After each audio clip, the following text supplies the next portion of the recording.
السلام علیکم ورحمۃ اللہ وبرکاتہ۔ بہت عزیز محترم بہنوں کو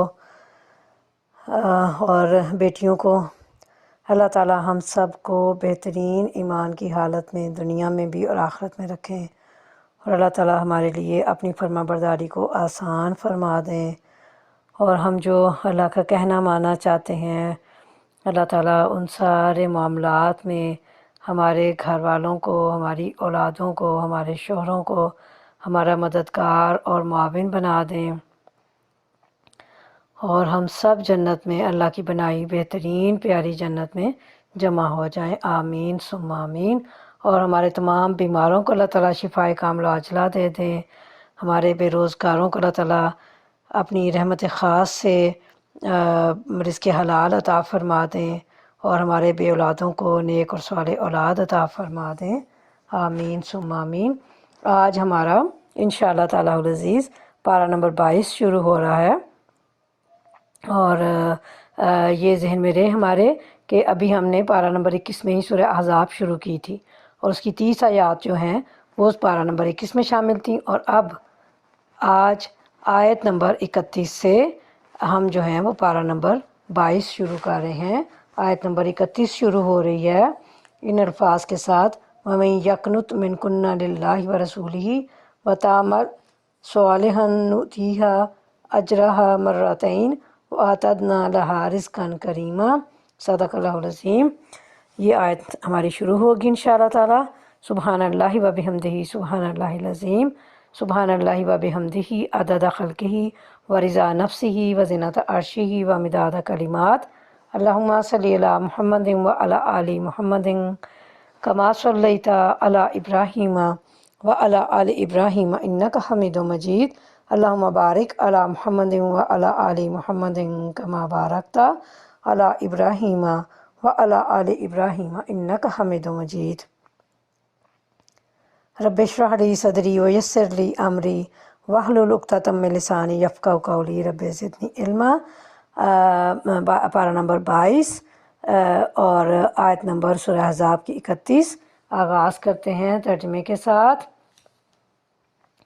اور تم میں سے جو اللہ اور اس کے رسول صلی اللہ علیہ وسلم کی اطاعت کرے گی اور نیک عمل کرے گی اس کو ہم دوہرا اجر دیں گے، اور ہم نے اس کے لیے رزق کریم مہیا کر رکھا ہے۔ اللہ تعالیٰ نبی کریم صلی اللہ علیہ وسلم کی ازواج مطہرات کا یہاں پہ ذکر فرما رہے ہیں، اور فرما رہے ہیں کہ تم عام عورتوں کی طرح نہیں ہو، یعنی نبی کریم صلی اللہ علیہ وسلم کی ازواج مطہرات عام خواتین کی طرح نہیں ہیں، یعنی آپ کی حیثیت، یعنی ازواج مطہرات کی حیثیت اور مرتبہ عام عورتوں کا سا نہیں ہے، بلکہ اللہ نے تمہیں رسول اللہ صلی اللہ علیہ وسلم کی زوجیت کا جو شرف عطا فرمایا ہے اس کی وجہ سے تمہیں ایک امتیازی مقام حاصل ہے، اور رسول اللہ صلی اللہ علیہ وسلم کی طرح تمہیں بھی امت کے لیے ایک نمونہ بننا ہے۔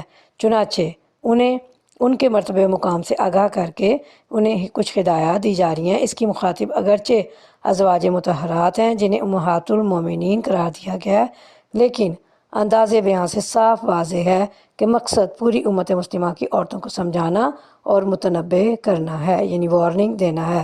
اس لیے یہ ہدایات تمام مسلمان عورتوں کے لیے ہیں۔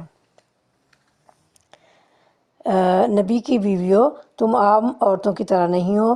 اگر تم اللہ سے ڈرنے والی ہو تو دبی زبان سے بات نہ کیا کرو کہ دل کی خرابی کا مبتلا کوئی شخص لالچ میں پڑ جائے، بلکہ صاف سیدھی بات کرو، اپنے گھروں میں ٹک کر رہو، اور سابق دور جاہلیت کسی سج دج نہ دکھاتی پھرو، نماز قائم کرو، زکوٰۃ دو، اور اللہ اور اس کے رسول صلی اللہ علیہ وسلم کی اطاعت کرو۔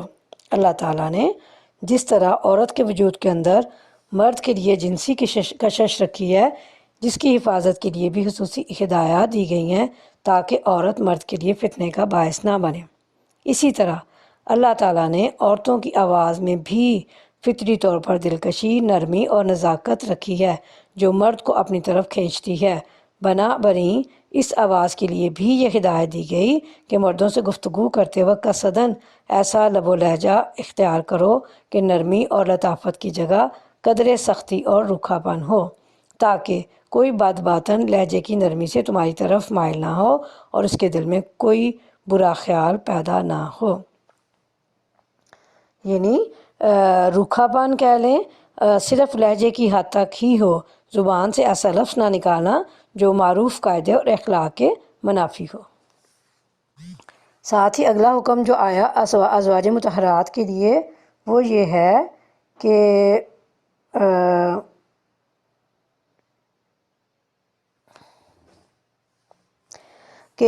ٹک کر رہو اور بغیر ضروری حاجت کے یعنی بہت ضرورت کے بغیر گھر سے باہر نہ نکلو۔ اس میں وضاحت کر دی گئی کہ عورت کا دائرہ عمل اور جو ہے امور سیاست جہاں بہانی نہیں بلکہ نہ ہی معاشی جمیلے ہیں، بلکہ گھر کی چار دیواری کے اندر رہ کر امور خانہ داری سر انجام دینا ہے۔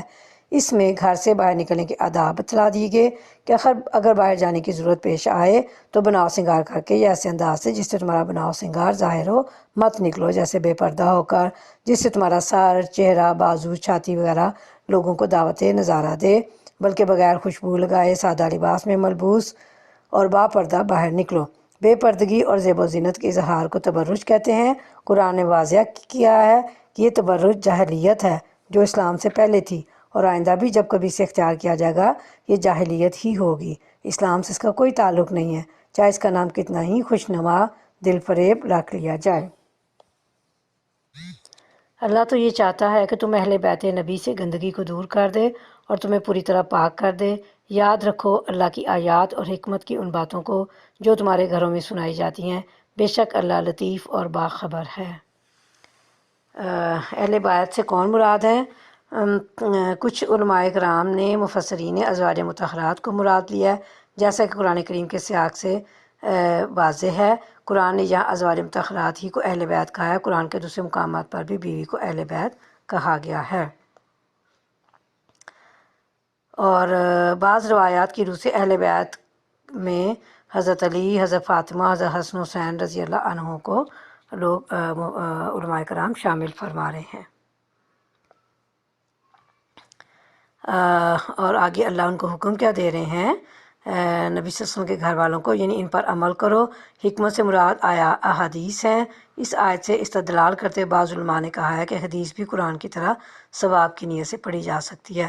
علاوہ ازیں یہ آیت بھی ازواج مطہرات کے اہل بیت ہونے پر دلالت کرتی ہے، اس لیے کہ وحی کا نزول جس کا ذکر اس آیت میں آیا ہے ازواج مطہرات کے گھروں میں ہی ہوتا تھا، بالخصوص حضرت عائشہ رضی اللہ تعالیٰ عنہا کے گھر میں، جیسا کہ حدیث سے ثابت ہے۔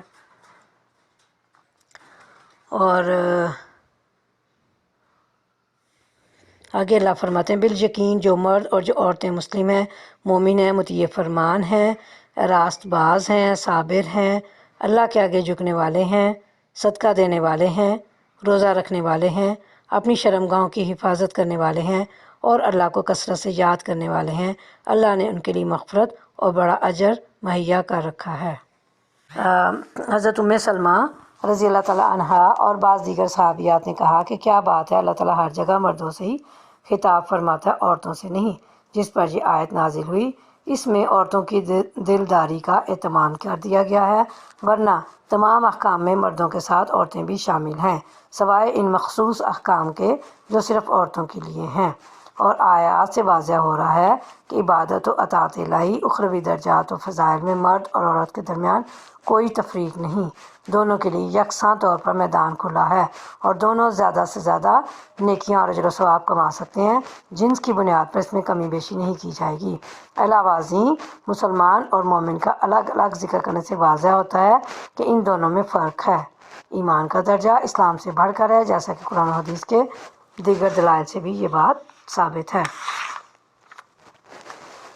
اور آگے چلتے ہیں، کسی مومن مرد اور کسی مومن عورت کو یہ حق نہیں ہے کہ جب اللہ اور اس کا رسول کسی معاملے کا فیصلہ کر دے تو پھر اسے اپنے اس معاملے میں خود فیصلہ کرنے کا اختیار حاصل رہے، اور جو کوئی اللہ اور اس کے رسول صلی اللہ علیہ وسلم کی نافرمانی کرے تو وہ سری گمراہی میں پڑ گیا۔ یہ آیت حضرت زینب کے نکاح کے سلسلے میں نازل ہوئی تھی۔ حضرت زید بن حارثہ جو اگرچہ اصلاً عرب تھے لیکن کسی نے انہیں بچپن میں زبردستی پکڑ کر بطور غلام بیچ دیا تھا۔ نبی صلی اللہ علیہ وسلم سے حضرت خدیجہ کے نکاح کے بعد حضرت خدیجہ نے انہیں یعنی حضرت زید کو رسول اللہ صلی اللہ علیہ وسلم کو ہبہ کر دیا تھا، یعنی تحفتاً دے دیا تھا۔ آپ صلی اللہ علیہ وسلم نے انہیں آزاد کر کے اپنا بیٹا بنا لیا تھا۔ نبی صلی اللہ علیہ وسلم نے ان کے نکاح کے لیے اپنی پھوپھیزاد بہن حضرت زینب کو نکاح کا پیغام بھیجا، جس پر انہیں اور ان کے بھائی کو خاندانی وجاہت کی بنا پر تعامل ہوا کہ زید ایک آزاد کردہ غلام ہے اور ہمارا تعلق ایک اونچے خاندان سے ہے، جس پر یہ آیت نازل ہوئی، جس کا مطلب یہ ہے کہ اللہ اور رسول کے فیصلے کے بعد کسی مومن مرد اور عورت کو یہ حق حاصل نہیں ہے کہ وہ اپنا اختیار بروئے کار لائے، بلکہ اس کے لیے ضروری ہے کہ وہ سر تسلیم خم کر دے۔ چنانچہ یہ آیت سننے کے بعد حضرت زینب وغیرہ نے اپنی رائے پر اصرار نہیں کیا اور ان کا باہم نکاح ہو گیا۔ اے نبی صلی اللہ علیہ وسلم، یاد کرو وہ موقع جب تم اس شخص سے کہہ رہے تھے کہ جس پر اللہ نے اور تم نے احسان کیا تھا کہ اپنی بیوی کو نہ چھوڑ اور اللہ سے ڈر۔ اس وقت تم اپنے دل میں وہ بات چھپائے ہوئے تھے جسے اللہ کھولنا چاہتا تھا، تم لوگوں سے ڈر رہے تھے۔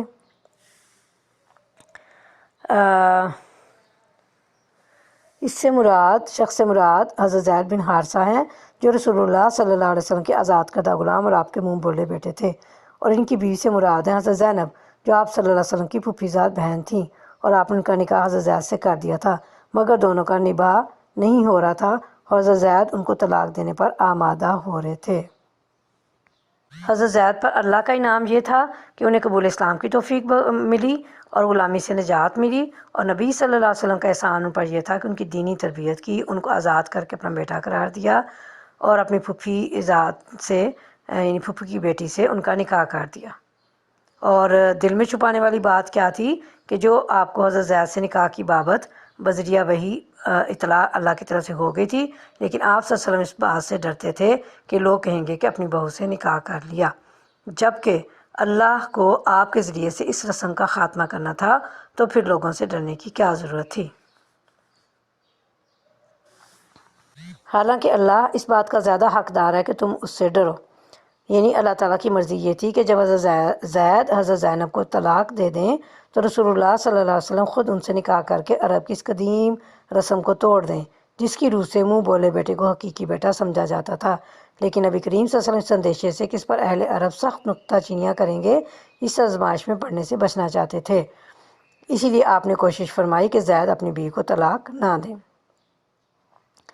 پھر جب زید اس سے اپنی حاجت پوری کر چکا تو ہم نے اس متعلقہ خاتون کا تم سے نکاح کر دیا تاکہ مومنوں پر اپنے منہ بولے بیٹوں کی بیویوں کے معاملے میں کوئی تنگی نہ رہے، جبکہ وہ ان سے اپنی حاجت پوری کر چکے ہوں، اور اللہ کا حکم تو عمل میں آنا ہی چاہیے تھا، یعنی طلاق دینے کی خواہش جو وہ رکھتے تھے اسے انہوں نے پورا کر دیا اور اپنی متعلقہ بیوی سے ان کا کوئی رشتہ باقی نہ رہا۔ نبی صلی اللہ علیہ وسلم پر کسی ایسے کام میں کوئی رکاوٹ نہیں ہے جو اللہ نے اس کے لیے مقرر کر دیا ہو، یہی اللہ کی سنت ان سب انبیاء کے معاملے میں رہی ہے جو پہلے گزر چکے ہیں، اور اللہ کا حکم ایک قطعی طے شدہ فیصلہ ہوتا ہے، یہ اللہ کی سنت ہے ان لوگوں کے لیے جو اللہ کے پیغامات پہنچاتے ہیں اور اسی سے ڈرتے ہیں اور ایک اللہ کے سوا کسی سے نہیں ڈرتے، اور محاسبہ کے لیے بس اللہ ہی کافی ہے۔ یعنی گزشتہ انبیاء کرام بھی ایسے کاموں کے کرنے میں کوئی حرج محسوس نہیں کرتے تھے جو اللہ کی طرف سے ان پر فرض قرار دیے جاتے تھے، چاہے قومی اور عوامی رسم و رواج ان کے خلاف ہی ہوتے تھے، اور یعنی خاص حکمت و مصلحت پر مبنی ہوتے ہیں، دنیاوی حکمرانوں کی طرح وقتی اور فوری ضروریات پر مشتمل نہیں ہوتے۔ اسی طرح ان کا وقت بھی مقرر ہوتا ہے جس کے مطابق یہ وقوع پذیر ہوتے ہیں، اللہ کے فیصلے، اللہ کے احکامات، اس لیے کسی کا ڈر یا ستوت انہیں اللہ کا پیغام پہنچانے میں رکاوٹ بنتا تھا، نہ تان اور ملامت کی انہیں پرواہ ہوتی تھی، اور حساب لینے کے لیے اللہ کافی ہے، یعنی ہر جگہ وہ اپنے علم اور قدرت کے لحاظ سے موجود ہے، اس لیے وہ اپنے بندوں کی مدد کے لیے کافی ہے، اور اللہ کے دین کی تبلیغ و دعوت میں انہیں جو مشکلات پیش آتی ہیں ان میں وہ ان کی چارہ سازی فرماتا ہے اور دشمنوں کے مذموم ارادوں اور سازشوں سے انہیں بچاتا ہے۔ لوگو، محمد صلی اللہ علیہ وسلم تمہارے مردوں میں سے کسی کے باپ نہیں ہیں، مگر وہ اللہ کے رسول اور خاتم النبیین ہیں، اور اللہ ہر چیز کا علم رکھنے والا ہے۔ یعنی اس لیے وہ زید بن حارثہ کے بھی باپ نہیں ہیں، جس پر انہیں موردتان بنایا جا سکے کہ انہوں نے اپنی بہو سے نکاح کیوں کر لیا، بلکہ ایک زید ہی کیا، وہ تو کسی بھی مرد کے باپ نہیں ہیں، کیونکہ زید تو حارثہ کے بیٹے تھے اور آپ صلی اللہ علیہ وسلم نے انہیں منہ بولا بیٹا بنایا ہوا تھا، اور جاہلی دستور کے مطابق انہیں زید بن محمد کہا جاتا تھا، یقیناً وہ آپ صلی اللہ علیہ وسلم کے صلبی بیٹے نہیں تھے، اس لیے اس آیت کے نزول کے بعد انہیں زید بن حارثہ کہا جاتا تھا۔ اے لوگو جو ایمان لائے ہو، اللہ کو کثرت سے یاد کرو، صبح و شام اس کی تسبیح کرتے رہو، وہی ہے جو تم پر رحمت فرماتا ہے اور اس کے ملائکہ تمہارے لیے دعائے رحمت کرتے ہیں تاکہ وہ تمہیں تاریکیوں سے روشنی میں نکال لائے۔ وہ مومنوں پر بہت مہربان ہے، جس روز وہ اس سے ملیں گے ان کا استقبال سلام سے ہوگا اور ان کے لیے اللہ نے بڑا باعزت اجر فراہم کر رکھا ہے۔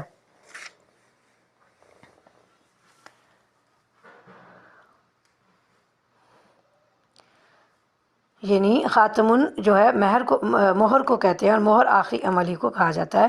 یعنی آپ صلی اللہ علیہ وسلم پر نبوت اور رسالت کا خاتمہ کر دیا گیا۔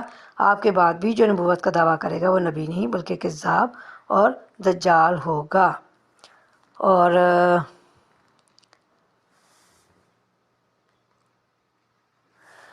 جو یہ بات آئی کہ سلام سے ان کا استقبال ہوگا، تو جو ہے فرشتے جنت میں اہل ایمان کو یا مومن آپس میں ایک دوسرے کو سلام کریں گے۔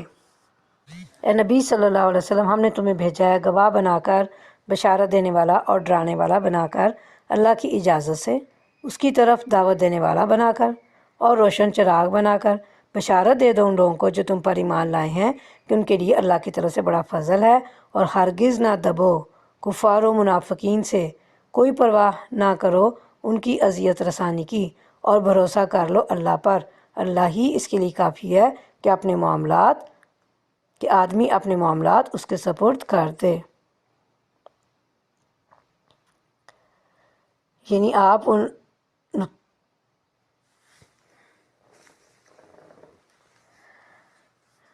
یعنی نبی کریم صلی اللہ علیہ وسلم اپنی امت کی گواہی دیں گے، ان کی بھی جو آپ پر ایمان لائے اور ان کی بھی جنہوں نے آپ کی تکذیب کی۔ آپ صلی اللہ علیہ وسلم قیامت والے دن اہل ایمان کو ان کے اعضائے وضو سے پہچان لیں گے جو چمکتے ہوں گے۔ اسی طرح آپ صلی اللہ علیہ وسلم دیگر انبیاء علیہم السلام کی گواہی دیں گے کہ انہوں نے اپنی اپنی قوموں کو اللہ کا پیغام پہنچا دیا تھا، اور یہ گواہی اللہ کے دیے ہوئے یقینی علم کی بنیاد پر ہوگی، اس لیے نہیں کہ آپ صلی اللہ علیہ وسلم تمام انبیاء علیہ السلام کو اپنی آنکھوں سے دیکھتے رہے ہیں۔ جس طرح چراغ سے اندھیرے روشن ہو جاتے ہیں، اسی طرح آپ صلی اللہ علیہ وسلم کے ذریعے سے کفر و شرک کی تاریکیاں دور ہوئیں۔ علاوہ ازیں اس چراغ سے کسب ضیاء کر کے ان سے روشنی لے کر جو کمال و سعادت حاصل کرنا چاہے کر سکتا ہے، اس لیے کہ یہ چراغ قیامت تک روشن ہے۔ اے نبی صلی اللہ علیہ وسلم، اے لوگوں جو ایمان لائے، جب تم مومن عورتوں سے نکاح کرو اور پھر انہیں ہاتھ لگانے سے پہلے طلاق دے دو تو تمہاری طرف سے ان پر کوئی عدت لازم نہیں ہے جس کے پورے ہونے کا تم مطالبہ کر سکو، لہٰذا انہیں کچھ مال دو اور بھلے طریقے سے رخصت کر دو۔ یہ جو احکام ہیں، یعنی نکاح کے بعد جن عورتوں سے ہم بستری کی جا چکی ہو اور وہ ابھی جوان ہوں، ایسی عورتوں کو طلاق مل جائے تو ان کی عدت 3 حیض ہے۔ یہاں ان عورتوں کا حکم بیان کیا جا رہا ہے کہ جن سے نکاح ہوا ہے لیکن میاں بیوی کے درمیان ہم بستری نہیں ہوئی، ان کو اگر طلاق ہو جائے تو کوئی عدت نہیں۔ یعنی ایسی غیر مدخولہ متعلقہ، یعنی طلاق یافتہ بغیر عدت گزارے فوری طور پر کہیں نکاح کرنا چاہے تو کر سکتی ہے، البتہ اگر ہم بستری سے قبل خامد فوت ہو جائے تو پھر اسے 4 مہینے 10 دن ہی عدت گزارنی پڑے گی۔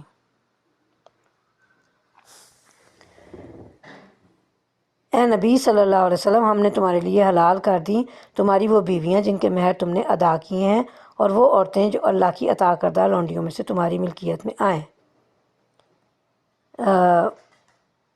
یہ دراصل جواب ہے ان لوگوں کے اعتراض کا جو کہتے تھے کہ محمد صلی اللہ علیہ وسلم دوسرے لوگوں کے لیے تو بیک وقت 4 سے زیادہ بیویاں رکھنا ممنوع قرار دیتے ہیں، مگر خود انہوں نے یہ 5ویں بیوی کیسے کر لی؟ واضح رہے کہ اس وقت حضور صلی اللہ علیہ وسلم کے گھر میں 4 بیویاں حضرت عائشہ، حضرت سودا، حضرت حفصہ، حضرت ام سلمہ پہلے سے موجود تھیں، اور پھر یہ 5ویں بیوی یعنی حضرت زینب رضی اللہ تعالیٰ عنہا آپ کے نکاح میں آئیں۔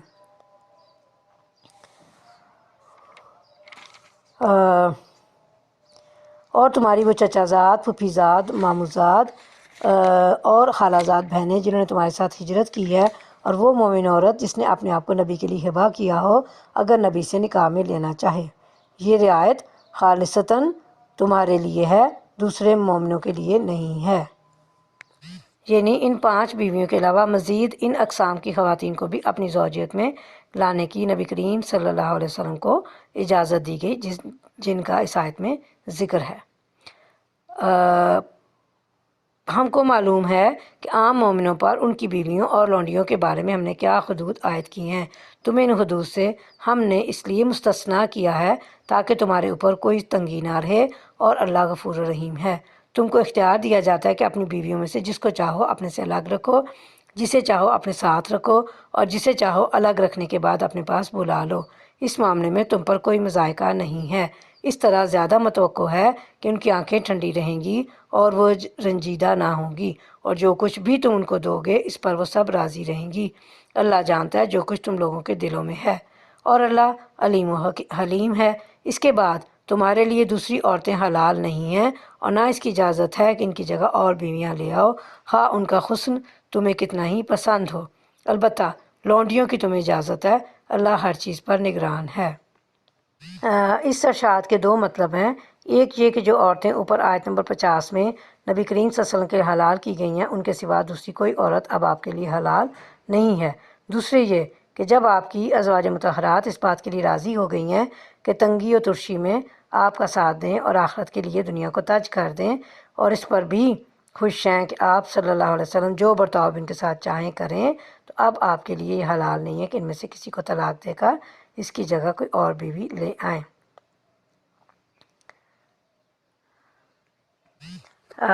چنانچہ حضرت صفیہ اور حضرت جویریہ جو ہیں وہ آپ کی ملکیت میں آئیں، جنہیں آپ صلی اللہ علیہ وسلم نے آزاد کر کے نکاح کر لیا، اور ریحانہ اور ماریہ قبطیہ یہ بطور لونڈی آپ کے پاس رہیں۔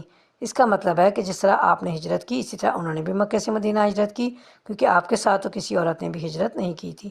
یہ نبی کریم صلی اللہ علیہ وسلم کو اپنا آپ ہبہ کرنے والی عورت اگر آپ اس سے نکاح کرنا پسند فرمائیں تو بغیر مہر کے آپ کے لیے اسے نکاح میں رکھنا جائز ہے۔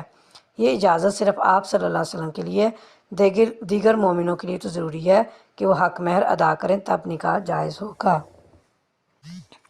اے لوگو جو ایمان لائے ہو، نبی صلی اللہ علیہ وسلم کے گھروں میں بلا اجازت نہ چلے آیا کرو، نہ کھانے کا وقت تاکتے رہو۔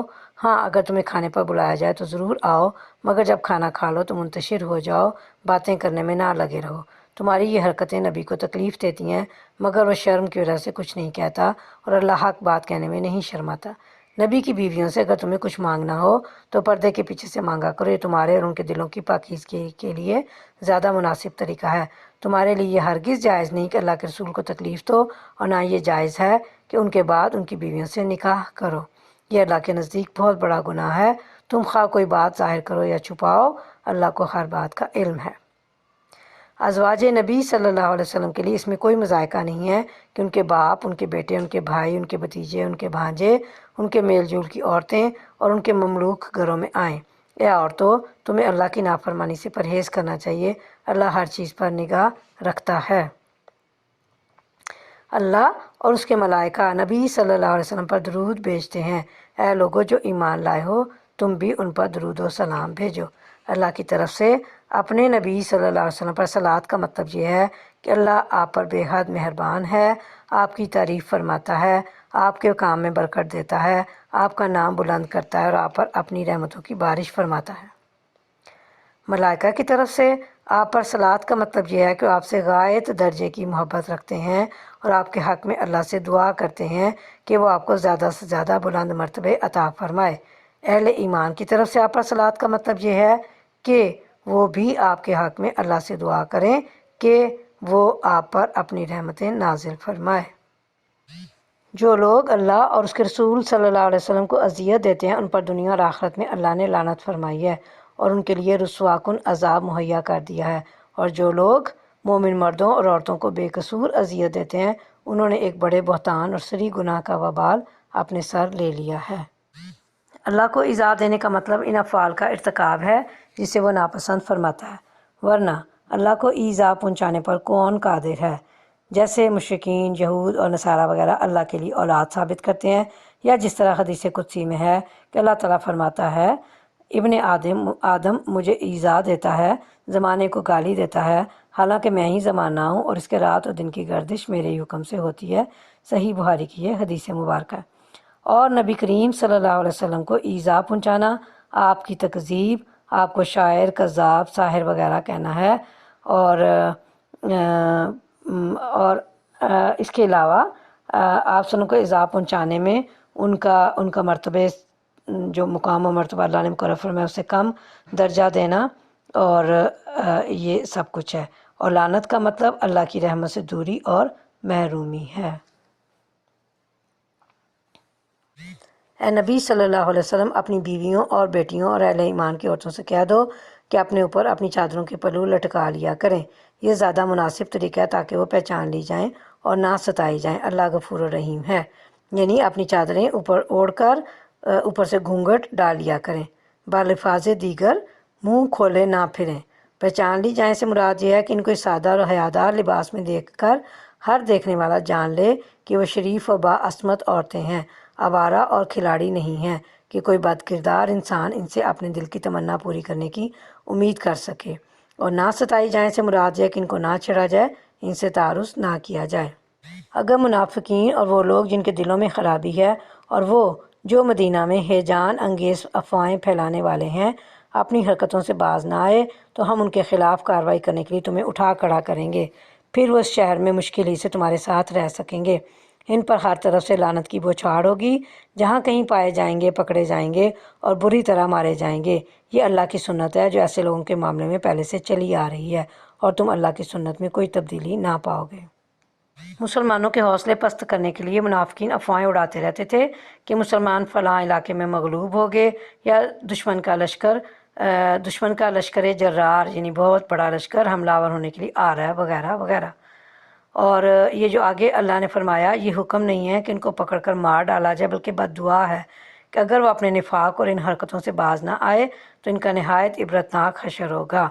کچھ علماء کرام کہتے ہیں کہ یہ حکم ہے، لیکن یہ منافقین نزول آیت کے بعد اپنی حرکتوں سے باز آ گئے تھے، اس لیے ان کے خلاف یہ کارروائی نہیں کی گئی جس کا حکم اس آیت میں دیا گیا۔ لوگ تم سے پوچھتے ہیں کہ قیامت کی گھڑی کب آئے گی؟ کہو اس کا علم تو اللہ ہی کو ہے، تمہیں کیا خبر، شاید کو قریبی آ لگی ہو۔ بہرحال یہ امر یقینی ہے کہ اللہ نے کافروں پر لعنت کی ہے اور ان کے لیے بھڑکتی آگ مہیا کر دی ہے جس میں وہ ہمیشہ رہیں گے، کوئی حامی و مددگار نہ پا سکیں گے۔ جس روز ان کے چہرے آگ پر الٹ پلٹ کیے جائیں گے، اس وقت وہ کہیں گے کہ کاش ہم نے اللہ اور رسول صلی اللہ علیہ وسلم کی اطاعت کی ہوتی، اور کہیں گے اے ہمارے رب، ہم نے اپنے سرداروں اور اپنے بڑوں کی اطاعت کی اور انہوں نے ہمیں راہ راست سے بے راہ کر دیا۔ اے رب، ان کو دوہرا عذاب دے اور ان پر سخت لعنت کر۔ اے لوگو جو ایمان لائے ہو، ان لوگوں کی طرح نہ بن جاؤ جنہوں نے موسیٰ علیہ السلام کو اذیتیں دی تھیں، پھر اللہ نے ان کی بنائی ہوئی باتوں سے اس کی برات فرمائی اور وہ اللہ کے نزدیک باعزت تھا۔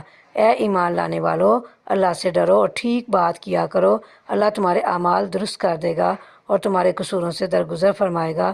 جو شخص اللہ اور اس کے رسول کی اطاعت کرے اس نے بڑی کامیابی حاصل کی۔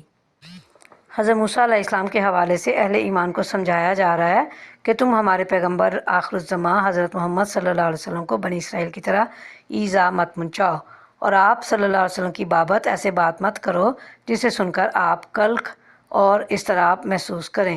جیسے ایک موقع پر مال غنیمت کی تقسیم میں ایک شخص نے کہا کہ اس میں عدل و انصاف سے کام نہیں لیا گیا۔ جب آپ صلی اللہ علیہ وسلم پر کے تک یہ الفاظ پہنچے تو غضبناک ہوئے، حتیٰ کہ آپ کا چہرہ مبارک سرخ ہو گیا، اور آپ صلی اللہ علیہ وسلم نے فرمایا موسیٰ علیہ السلام پر اللہ کی رحمت ہو، انہیں اس سے کہیں زیادہ ایذا پہنچائی گئی لیکن انہوں نے صبر کیا۔ ہم نے اس امانت کو آسمانوں اور زمین اور پہاڑوں کے سامنے پیش کیا تو وہ اسے اٹھانے کے لیے تیار نہ ہوئے اور اس سے ڈر گئے، مگر انسان نے اسے اٹھا لیا، بے شک وہ بڑا ظالم اور جاہل ہے۔ امانت سے مراد ہے ان ذمہ داریوں کا بار جو اللہ تعالیٰ نے اپنی زمین میں اختیارات اور عقل دے کر انسان پر ڈالی ہیں، یعنی اس بار امانت کا حامل ہو کر بھی اپنی ذمہ داری محسوس نہیں کرتا اور خیانت کر کے اپنے اوپر آپ ظلم کر رہا ہے۔ اس بار امانت کو اٹھانے کا لازمی نتیجہ ہے تاکہ اللہ منافق مردوں اور عورتوں اور مشرک مردوں اور عورتوں کو سزا دے اور مومن مردوں اور عورتوں کی توبہ قبول کرے۔ اللہ درگزر فرمانے والا اور رحیم ہے۔ یعنی انسان نے یہ بار گراں یہ ذمہ داری اٹھا کر اپنے نفس پر ظلم کا ارتکاب کیا اور اس کے تقاضوں سے لاپرواہی برت کر یا انہیں اگنور کر کے اس کی قدر و قیمت سے غفلت کر کے جہالت کا مظاہرہ کیا۔ اور آگے اللہ فرما رہے ہیں کہ انسان کو اس امانت کا ذمہ دار بنانے سے مقصد یہ ہے کہ اہل نفاق کو اہل شرک کا نفاق اور شرک اور اہل ایمان کا ایمان ظاہر ہو جائے، اور پھر اس کے مطابق اللہ تعالیٰ انہیں جزا و سزا دے۔ اور آخر میں اللہ نے اپنی صفات بیان فرمائی ہیں کہ اللہ تعالیٰ بڑا ہی بخشنے والا اور مہربان ہے۔ پارہ نمبر 22 ہمارا چل رہا ہے، اور اب ہماری سورہ احزاب مکمل ہوئی، اور ساتھ ہی ہم نے سورہ سبا جو ہے وہ شروع کرنی ہے انشاءاللہ۔ سورہ سبا جو ہے یہ بھی مکی سورہ ہے، اور اس کی 54 یعنی 54 آیات ہیں اور 6 رکوع ہیں انشاءاللہ تعالی۔ تو ہم سورہ سبا شروع کرتے ہیں۔ اعوذ باللہ من الشیطان الرجیم، بسم اللہ الرحمن الرحیم۔ آیت نمبر 15 کے فکرے لقد کان لسبأ فی مساکنہم آیہ سے محفوظ ہے۔ مراد یہ کہ وہ سورہ جس میں سبا کا ذکر ہے۔ زمانہ نزول اس کے نزول کا ٹھیک زمانہ کسی معتبر روایت سے معلوم نہیں ہوتا، البتہ انداز بیان سے محسوس ہوتا ہے کہ یا تو وہ مکہ کا دور متوسط ہے یا دور اول، اور اگر دور متوسط ہے تو غالباً اس کا ابتدائی زمانہ ہے جبکہ ظلم و ستم کی شدت شروع نہ ہوئی تھی، اور ابھی صرف تضحیک، استہزاء یعنی مذاق اڑانا، افواہی جنگ، جھوٹے الزامات اور وسوسہ اندازیوں سے اسلام کی تحریک کو دبانے کی کوشش کی جا رہی تھی۔ اور اس کے جو موضوعات ہیں اس میں حضرت داؤد و سلیمان علیہ السلام و قوم سبا کے قصے اس غرض کے لیے بیان کیے گئے ہیں کہ تمہارے سامنے تاریخ کی دونوں مثالیں موجود ہیں۔ ایک طرف حضرت داؤد و سلیمان علیہ السلام ہیں جن کو اللہ تعالیٰ نے بڑی طاقتیں بخشیں اور شوکت و حشمت عطا کی جو پہلے کمی کسی کو ملی ہے، مگر یہ سب کچھ پا کر وہ کبر و غرور میں مبتلا نہ ہوئے بلکہ اپنے رب کے خلاف بغاوت کرنے کے بجائے اس کے شکر گزار بندے ہی بنے رہے۔ دوسری طرف سبا کی قوم ہے جسے اللہ نے جب اپنی نعمتوں سے نوازا تو وہ پھول گئی اور آخر کار اس طرح پارا پارا ہوئی کہ اس کے بس افسانے ہی اب دنیا میں رہ گئے ہیں۔ ان دونوں مثالوں کو سامنے رکھ کر خود رائے قائم کر لو کہ توحید و آخرت کے یقین اور شکر نعمت کے جذبے سے جو زندگی بنتی ہے وہ زیادہ بہتر ہے، یا وہ زندگی جو کفر و شرک اور انکار آخرت اور دنیا پرستی کی بنیاد پر بنتی ہے۔ بسم اللہ الرحمن الرحیم۔ الحمد للہ الذی لہ ما فی السماوات و ما فی الارض ولہ الحمد فی الآخرہ وہو الحکیم الخبیر۔ یعلم ما یلج فی الارض وما یخرج منہا وما ینزل من السماء وما یعرج فیہا وہو الرحیم الغفور۔ صدق اللہ العظیم۔ شروع اللہ کے نام سے جو نہایت مہربان اور رحم فرمانے والا ہے۔ حمد اس خدا کے لیے ہے جو آسمانوں اور زمین کی ہر چیز کا مالک ہے، اور آخرت میں بھی اسی کے لیے حمد ہے۔ وہ دانا اور باخبر ہے۔ جو کچھ زمین میں جاتا ہے اور جو کچھ اس سے نکلتا ہے اور جو کچھ آسمان سے اترتا ہے اور جو کچھ اس میں چڑھتا ہے، ہر چیز کو وہ جانتا ہے۔ وہ رحیم اور غفور ہے، یعنی جس کی وہ اللہ ہی کی ساری تعریفیں ہیں، اسی کی ملکیت اور تصرف میں ہے، اسی کا ارادہ اور فیصلہ اس میں نافذ ہوتا ہے۔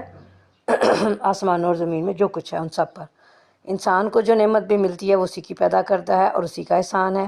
اسی لیے آسمان و زمین کی ہر چیز کی تعریف دراصل ان نعمتوں پر اللہ ہی کی حمد اور تعریف ہے جن سے اس نے اپنے مخلوق کو نوازا ہے۔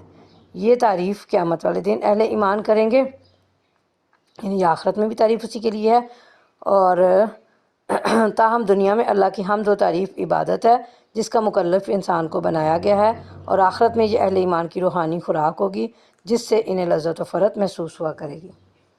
اور جو ہے اللہ وہ بڑی حکمتوں والا ہے۔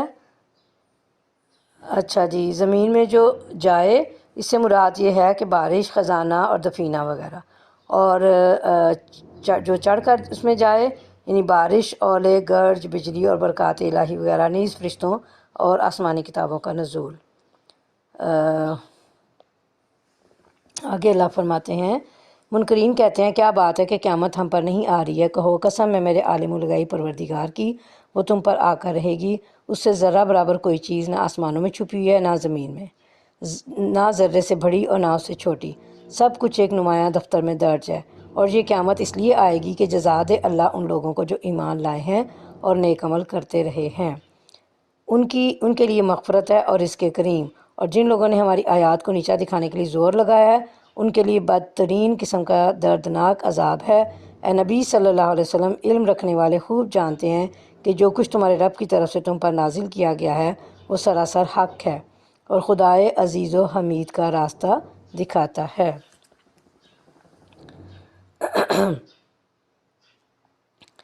اچھا جی، تفسیر کی طرف چلتے ہیں۔ یعنی فرشتوں اور بندوں کے اعمال بھی اللہ کے پاس جاتے ہیں، اور یعنی جب آسمان و زمین کا کوئی ذرہ اس سے غائب و پوشیدہ نہیں تو پھر تمہارے اجزائے منتشرہ، یعنی ہمارے جسم کے جو بکھرے ہوئے اجزاء ہوں گے جو مٹی میں مل گئے ہوں گے، جمع کر کے دوبارہ تمہیں زندہ کر دینا کیوں ناممکن ہوگا۔ ٹھیک ہے جی، اور وہ لوح محفوظ میں موجود اور درج ہیں، جو چھوٹی بڑی چیز ہے ہماری۔ ہاں ٹھیک ہے جی، اور پھر اللہ فرما رہے ہیں کہ یہ وقوع قیامت کی علت ہے، یعنی قیامت اس لیے برپا ہوگی اور تمام انسانوں کو اللہ تعالیٰ اس لیے دوبارہ زندہ فرمائے گا کہ وہ نیکوں کو ان کی نیکیوں کی جزا عطا فرمائے، کیونکہ جزا کے لیے ہی اس نے یہ دن رکھا ہے۔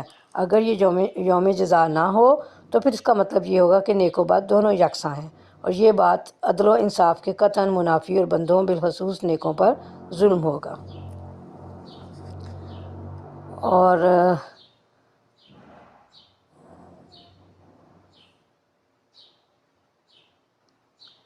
جن لوگوں نے ہماری آیات کو نیچا دکھایا ہے، اس کی تفسیر یہ ہے، یعنی ہماری آیات کے کو جھٹلایا ہے، تکذیب کی ہے جو ہم نے اپنے پیغمبروں پر نازل کی۔ ٹھیک ہے جی، اور معاجزین کا مطلب ہے کہ یہ سمجھتے ہوئے کہ ہم ان کی گرفت سے عاجز ہوں گے، کیونکہ ان کا عقیدہ تھا کہ مرنے کے بعد جب ہم مٹی میں مل جائیں گے تو ہم کس طرح دوبارہ زندہ ہو کر کسی کے سامنے اپنے کیے دھرے کی جواب دہی کریں گے۔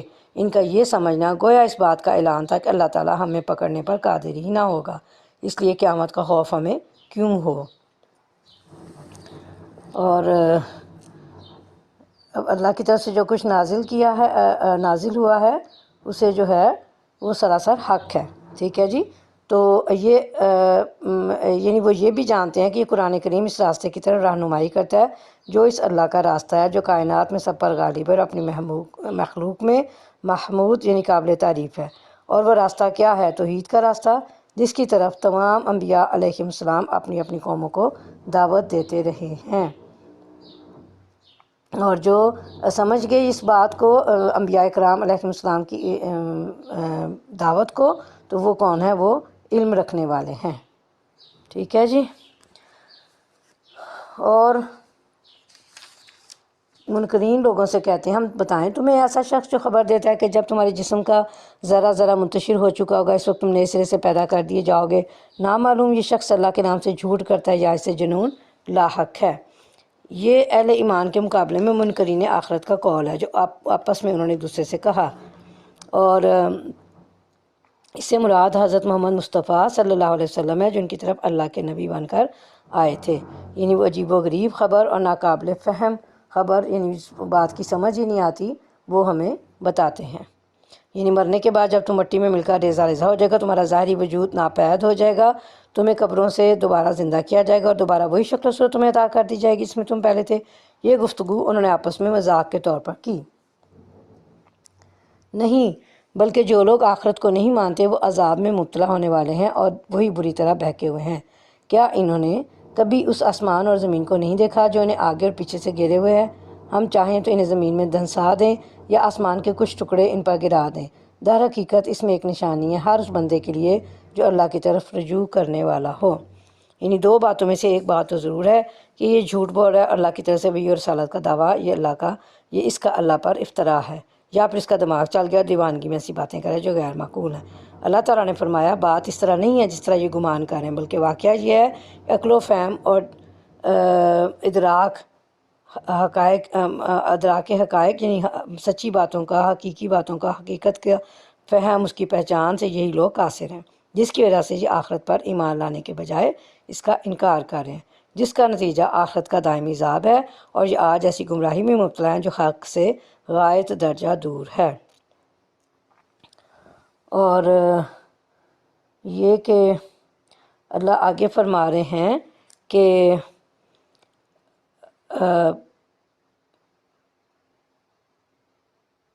یعنی اس پر غور نہیں کرتے۔ اللہ تعالیٰ ان کی زجر و توبیخ یعنی ڈانٹ ڈپٹ کرتے ہوئے فرما رہے ہیں کہ آخرت کا یہ انکار آسمان و زمین کی پیدائش میں غور و فکر نہ کرنے کا نتیجہ ہے، ورنہ جو ذات آسمان جیسی چیز جس کی بلندی اور وسعت ناقابل بیان ہے، اور زمین جیسی چیز جس کا طول و عرض بھی ناقابل فہم ہے، پیدا کر سکتا ہے، اس کے لیے اپنی پیدا کردہ چیز کا دوبارہ پیدا کر دینا اور اسے دوبارہ اسی حالت میں لے آنا جس میں وہ پہلے تھی، کیوں کر ناممکن ہے۔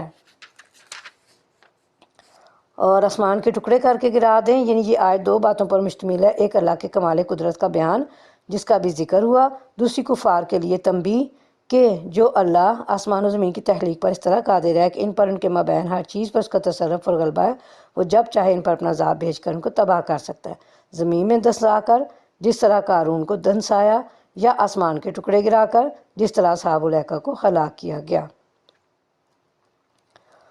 اچھا جی، آگے اللہ فرماتے ہیں، ہم نے داؤد علیہ السلام کو اپنے ہاں سے بڑا فضل عطا کیا تھا، ہم نے حکم دیا کہ اے پہاڑوں اس کے ساتھ ہم آہنگی کرو، اور یہ حکم ہم نے پرندوں کو دیا، ہم نے لوہے کو اس کے لیے نرم کر دیا اس ہدایت کے ساتھ کہ زریں بنا اور ان کے حلقے ٹھیک اندازے پر رکھ۔ اے آل داؤد، نیک عمل کرو، جو کچھ تم کرتے ہو اس کو میں دیکھ رہا ہوں۔ ان میں سے ایک حسن صوت یعنی آواز کی خوبصورتی کی نعمت تھی جو اللہ تعالیٰ نے حضرت داؤد علیہ السلام کو عطا فرمائی، یعنی جب وہ اللہ کی تسبیح پڑھتے تو پتھر کے ٹھوس پہاڑ بھی تسبیح خوانی میں مصروف ہو جاتے، اڑتے پرندے ٹھہر جاتے اور زمزمہ خواں ہو جاتے، یعنی اللہ کی تسبیح وہ بھی بیان کرتے، اور پہاڑوں پرندوں کو ہم نے کہا، چنانچہ یہ بھی داؤد علیہ السلام کے ساتھ مصروف تسبیح ہو جاتے۔ ٹھیک ہے جی، یعنی لوہے کو پھر دوسری ان کو کیا دی گئی فضل اللہ کی طرف سے معجزہ کہ لوہے کو آگ میں تپائے اور تھوڑی سے کوٹے بغیر اسے موم، گندے ہوئے آٹے اور گیلی مٹی کی طرح جس طرح چاہتے موڑ لیتے اور جو چاہتے بنا لیتے۔ اور زریں سے مراد یہ ہے کہ پوری لمبی زریں جو لڑنے والے کے پورے جسم کو صحیح طریقے سے ڈھانپ لیں اور اسے دشمن کے وار سے محفوظ رکھیں، اور ان کے حلقے ٹھیک رکھے، جیسے کہ چھوٹی بڑی نہ ہوں یا سخت یا نرم نہ ہوں، یعنی کڑیوں کے جوڑنے میں کیل اتنے باریک نہ ہوں کہ جوڑ حرکت کرتے رہیں اور ان میں قرار و ثبات نہ آئے، اور نہ اتنے موٹے ہوں کہ اسے توڑ ہی ڈالیں یا جسے ہلکا تنگ ہو جائے اور اسے پہنا نہ جا سکے۔ یہ زرہ بانی کی صنعت کے بارے میں حضرت داؤد علیہ السلام کو ہدایات دی گئی تھیں۔ اور سلیمان علیہ السلام کے لیے ہم نے ہوا کو مسخر کر دیا، صبح کے وقت اس کا چلنا 1 مہینے کی رات تک اور شام کے وقت اس کا چلنا 1 مہینے کی رات تک۔ ہم نے اس کے لیے پگھلے ہوئے تانبے کا چشمہ بہا دیا اور ایسے جن اس کے تابع کر دیے جو اپنے رب کے حکم سے اس کے آگے کام کرتے تھے، ان میں سے جو ہمارے حکم سے سرتابی کرتا اس کو ہم بھڑکتی آگ کا مزہ چکھاتے، وہ اس کے لیے بناتے تھے جو کچھ وہ چاہتا، اونچی عمارتیں، تصویریں۔ اچھا جی، یہاں پہ جو تصویر کی بات آئی وہ یہ ہے اس کے لیے کہ وہ ضروری نہیں ہے کہ وہ انسان یا حیوان ہی کی ہو۔ حضرت سلیمان علیہ السلام شریعت موسیٰ علیہ السلام کے پیرو تھے، اور حضرت موسیٰ علیہ السلام کی شریعت میں جاندار کی تصویر بنانا اسی طرح حرام تھا جس طرح حضرت محمد مصطفیٰ صلی اللہ علیہ وسلم کی شریعت میں ہے۔ یہ بہت بڑی ایک اللہ کا حکم ہے، اللہ کا فرمان ہے جسے ہمیں ہر وقت ذہن میں رکھنا چاہیے۔ اور بڑے بڑے حوض، لگن جیسے اور اپنی جگہ سے نہ ہٹنے والی بھاری دیگیں۔ اے آل داؤد، عمل کرو شکر کے طریقے پر، میرے بندوں میں کم ہی شکر گزار ہیں۔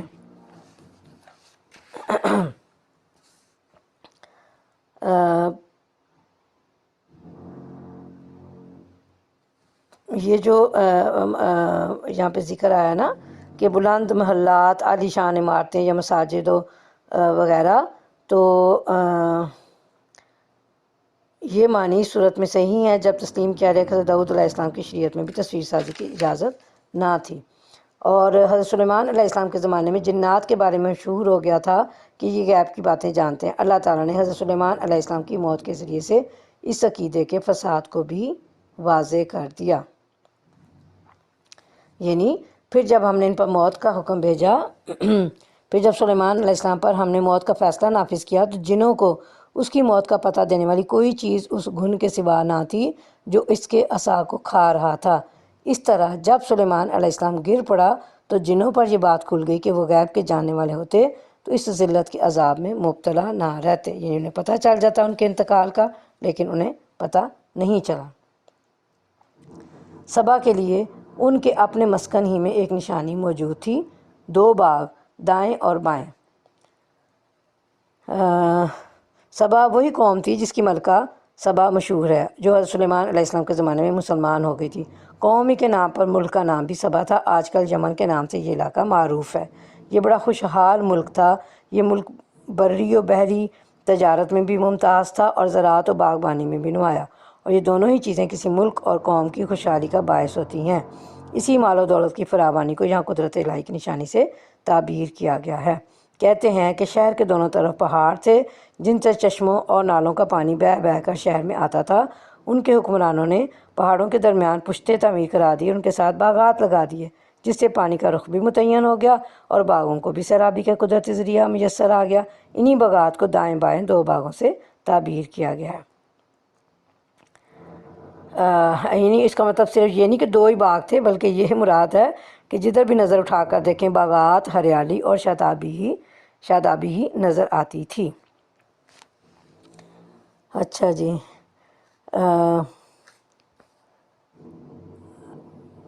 کھاؤ اپنے رب کا رزق اور شکر بجا لاؤ اس کا، ملک ہے عمدہ و پاکیزہ اور پروردگار ہے بخشنے والا، بخشش فرمانے والا۔ مگر وہ منہ موڑ گئے۔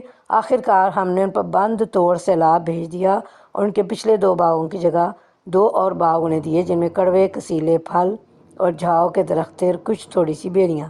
یہ تھا ان کے کفر کا بدلہ جو ہم نے ان کو دیا، اور ناشکر انسان کے سوا ایسا بدلہ ہم کسی اور کو نہیں دیتے۔ یعنی اللہ تعالیٰ نے ان کے جو بند انہوں نے باندھے ہوئے تھے ان کو تند و تیز سیلاب کے ذریعے سے توڑ ڈالا، اور شاداب اور پھلدار درختوں کو ایسے باغوں سے بدل دیا جن میں سے قدرتی جھاڑ جھنکار ہوتے ہیں۔ یہ اللہ تعالیٰ کی طرف سے ان کی نافرمانی کی سزا تھی۔ اور ہم نے ان کے اور ان بستیوں کے درمیان جن کو ہم نے برکت عطا کی تھی نمایاں بستیاں بسا دی تھیں، اور ان میں سفر کی مسافتیں ایک اندازے پر رکھ دی تھیں۔ چلو پھرو ان راستوں میں رات دن پورے امن کے ساتھ۔ مگر انہوں نے کہا، اے ہمارے رب، ہمارے سفر کی مسافتیں لمبی کر دے۔ یعنی ضروری نہیں کہ انہوں نے زبان ہی سے یہ دعا کی ہو، بعض اوقات آدمی عمل ایسا کرتا ہے جس سے معلوم ہوتا ہے کہ گویا وہ اپنے اللہ سے یہ کہہ رہا ہے کہ یہ نعمت جو تو نے مجھے دی ہے میں اس کے قابل نہیں ہوں۔ اور یہ آیت کے الفاظ سے صاف پتہ چل رہا ہے کہ وہ قوم اپنی آبادی کی کثرت کو اپنے لیے مصیبت سمجھ رہی تھی، اور یہ چاہتی تھی کہ آبادی اتنی گھٹ جائے کہ سفر کی منزلیں دور دور ہو جائیں۔ انہوں نے اپنے اوپر ظلم کیا، آخر کار ہم نے انہیں افسانہ بنا کر رکھ دیا اور انہیں بالکل تتر بتر کر ڈالا۔ یقیناً اس میں نشانی ہے ہر شخص کے لیے جو بڑا صابر و شاکر ہو۔ ان کے معاملہ میں ابلیس نے اپنا گمان صحیح پایا اور انہوں نے اسی کی پیروی کی، بجز ایک تھوڑے سے گروہ کے جو مومن تھا۔ ابلیس کو ان پر کوئی اقتدار حاصل نہ تھا، مگر جو کچھ ہوا وہ اس لیے ہوا کہ ہم یہ دیکھنا چاہتے تھے کہ کون آخرت کا ماننے والا ہے اور کون اس کی طرف سے شک میں پڑا ہوا ہے۔ تیرا رب ہر چیز پر نگراں ہے۔ اے نبی صلی اللہ علیہ وسلم، ان مشرکین سے کہو کہ پکار دیکھو اپنے معبودوں کو جنہیں تم اللہ کے سوا اپنا معبود سمجھے بیٹھے ہو۔ وہ نہ آسمانوں میں کسی ذرہ برابر چیز کے مالک ہیں نہ زمین میں، وہ آسمان و زمین کی ملکیت میں شریک بھی نہیں ہیں، ان میں سے کوئی اللہ کا مددگار بھی نہیں ہے، اور اللہ کے حضور کوئی شفاعت بھی کسی کے لیے نافع نہیں ہو سکتی بجز اس شخص کے جس کے لیے اللہ نے سفارش کی اجازت دی ہو۔ حتیٰ کہ جب لوگوں کے دلوں سے گھبراہٹ دور ہوگی تو وہ سفارش کرنے والوں سے پوچھیں گے کہ تمہارے رب نے کیا جواب دیا؟ وہ کہیں گے کہ ٹھیک جواب ملا ہے اور وہ بزرگوں برتر ہے۔ یعنی پیدائش میں نہ ملکیت میں اور نہ تصرف میں جو کسی معاملے میں بھی اللہ کی مدد کرتا ہو، بلکہ اللہ تعالیٰ ہی بلا شرکت غیر تمام اختیارات کا مالک ہے اور کسی کے تعاون کے بغیر ہی سارے کام کرتا ہے۔ یعنی اللہ کو کوئی مدد نہیں، کسی کی ضرورت کسی مددگار کی۔ اور پھر شفاعت کی بات آتی ہے تو جن کے لیے اجازت ہو جائے کا مطلب ہے انبیاء اور ملائکہ وغیرہ، یعنی یہی سفارش کر سکیں گے، کوئی اور نہیں، اس لیے کہ کسی اور کی سفارش فائدہ مند ہی ہوگی نہ انہیں اجازت ہی ہوگی۔ دوسرا مطلب ہے مستحقین شفاعت انہی انبیاء علیہم السلام و ملائکہ اور صالحین صرف انہی کے حق میں سفارش کر سکیں گے جو مستحقین شفاعت ہوں گے، کیونکہ اللہ کی طرف سے انہی کے حق میں سفارش کرنے کی اجازت ہوگی، کسی اور کے لیے نہیں۔ یعنی ابن کثیر نے حدیث کی روشنی میں تفسیر بیان کی ہے کہ جب اللہ تعالیٰ کسی امر کی بابت کلام یعنی وحی فرماتا ہے تو آسمان پر موجود فرشتے ہیبت اور خوف سے کانپ اٹھتے ہیں اور ان پر بے ہوشی کی سی کیفیت طاری ہو جاتی ہے۔ ہوش آنے پر وہ پوچھتے ہیں تو عرش اٹھانے والے فرشتے دوسرے فرشتوں کو اور وہ اپنے سے نیچے والے فرشتوں کو بتلاتے ہیں، اور اس طرح خبر پہلے آسمان کے فرشتوں تک پہنچ جاتی ہے، یعنی جب گھبراہٹ دور ہوتی ہے تو۔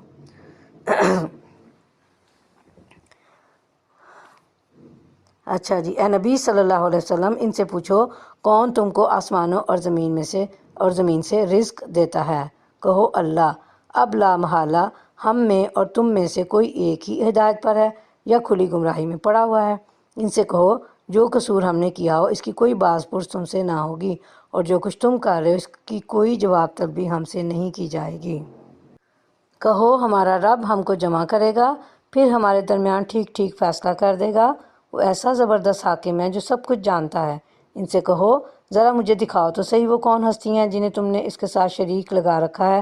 ہرگز نہیں، زبردست اور دانا تو بس وہ اللہ ہی ہے۔ اور اے نبی صلی اللہ علیہ وسلم ہم نے تم کو تمام ہی انسانوں کے لیے بشیر و نذیر بنا کر بھیجا ہے، مگر اکثر لوگ جانتے نہیں ہیں۔ اس آیت میں اللہ تعالیٰ نے ایک تو نبی کریم صلی اللہ علیہ وسلم کی رسالت کا بیان فرمایا ہے کہ آپ کو پوری نسل انسانیت کا ہادی اور رہنما بنا کر بھیجا گیا ہے۔ دوسرا یہ بیان فرمایا کہ اکثر لوگ آپ کی خواہش اور کوشش کے باوجود ایمان سے محروم رہیں گے۔ ان دونوں کی وضاحت اور بھی دوسرے مقامات پر اللہ تعالیٰ نے فرمائی ہے۔ اسی کے سلسلے میں ایک حدیث مبارکہ ہے صحیح بخاری میں کہ آپ صلی اللہ علیہ وسلم نے فرمایا کہ مجھے 5 چیزیں ایسی دی گئی ہیں جو مجھ سے پہلے کسی نبی کو نہیں دی گئیں۔ پہلی بات مہینے کی مسافت پر دشمن کے دل میں میری دھاک بٹھانے سے میری مدد فرمائی گئی ہے۔ دوسری بات تمام روئے زمین میرے لیے مسجد اور پاک ہے، جہاں بھی نماز کا وقت آ جائے میری امت وہاں نماز ادا کرے۔ تیسری بات مال غنیمت میرے لیے حلال کر دیا گیا جو مجھ سے قبل کسی کے لیے حلال نہیں تھا۔ چوتھی بات مجھے شفاعت کا حق دیا گیا ہے، اور پانچویں بات پہلے نبی صرف اپنی قوم کی طرف بھیجا جاتا تھا، مجھے کائنات کے تمام انسانوں کے لیے نبی بنا کر بھیجا گیا ہے۔ یہ لوگ تم سے کہتے ہیں وہ قیامت کا وعدہ کب پورا ہوگا اگر تم سچے ہو؟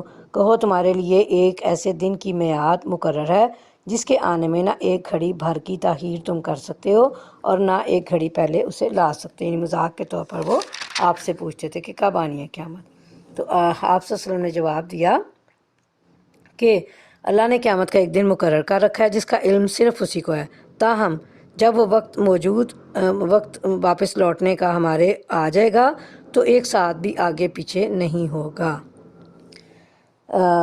یہ کافر کہتے ہیں ہم ہرگز اس قرآن کو نہ مانیں گے اور نہ اس سے پہلے آئی کسی کتاب کو تسلیم کریں گے۔ کاش تم دیکھو ان کا حال اس وقت جب یہ ظالم اپنے رب کے حضور کھڑے ہوں گے، اس وقت یہ ایک دوسرے پر الزام دھریں گے۔ جو لوگ دنیا میں دبا کر رکھے گئے تھے وہ بڑے بننے والوں سے کہیں گے کہ اگر تم نہ ہوتے تو ہم مومن ہوتے۔ وہ بڑے بننے والے ان دبے ہوئے لوگوں کو جواب دیں گے کیا ہم نے تمہیں اس ہدایت سے روکا تھا جو تمہارے پاس آئی تھی؟ نہیں، بلکہ تم خود مجرم تھے۔ وہ دبے ہوئے لوگ ان بڑے بننے والوں سے کہیں گے نہیں، بلکہ شب و روز کی مکاری تھی جب تم ہم سے کہتے تھے کہ ہم اللہ سے کفر کریں اور دوسروں کو اس کا ہمسر ٹھہرائیں۔ آخر کار جب یہ لوگ عذاب دیکھیں گے تو اپنے دلوں میں پچھتائیں گے اور ہم ان منکرین کے گلوں میں توق ڈال دیں گے۔ کیا لوگوں کو اس کے سوا اور کوئی بدلہ دیا جا سکتا ہے کہ جیسے اعمال ان کے تھے ویسی ہی جزا وہ پائیں؟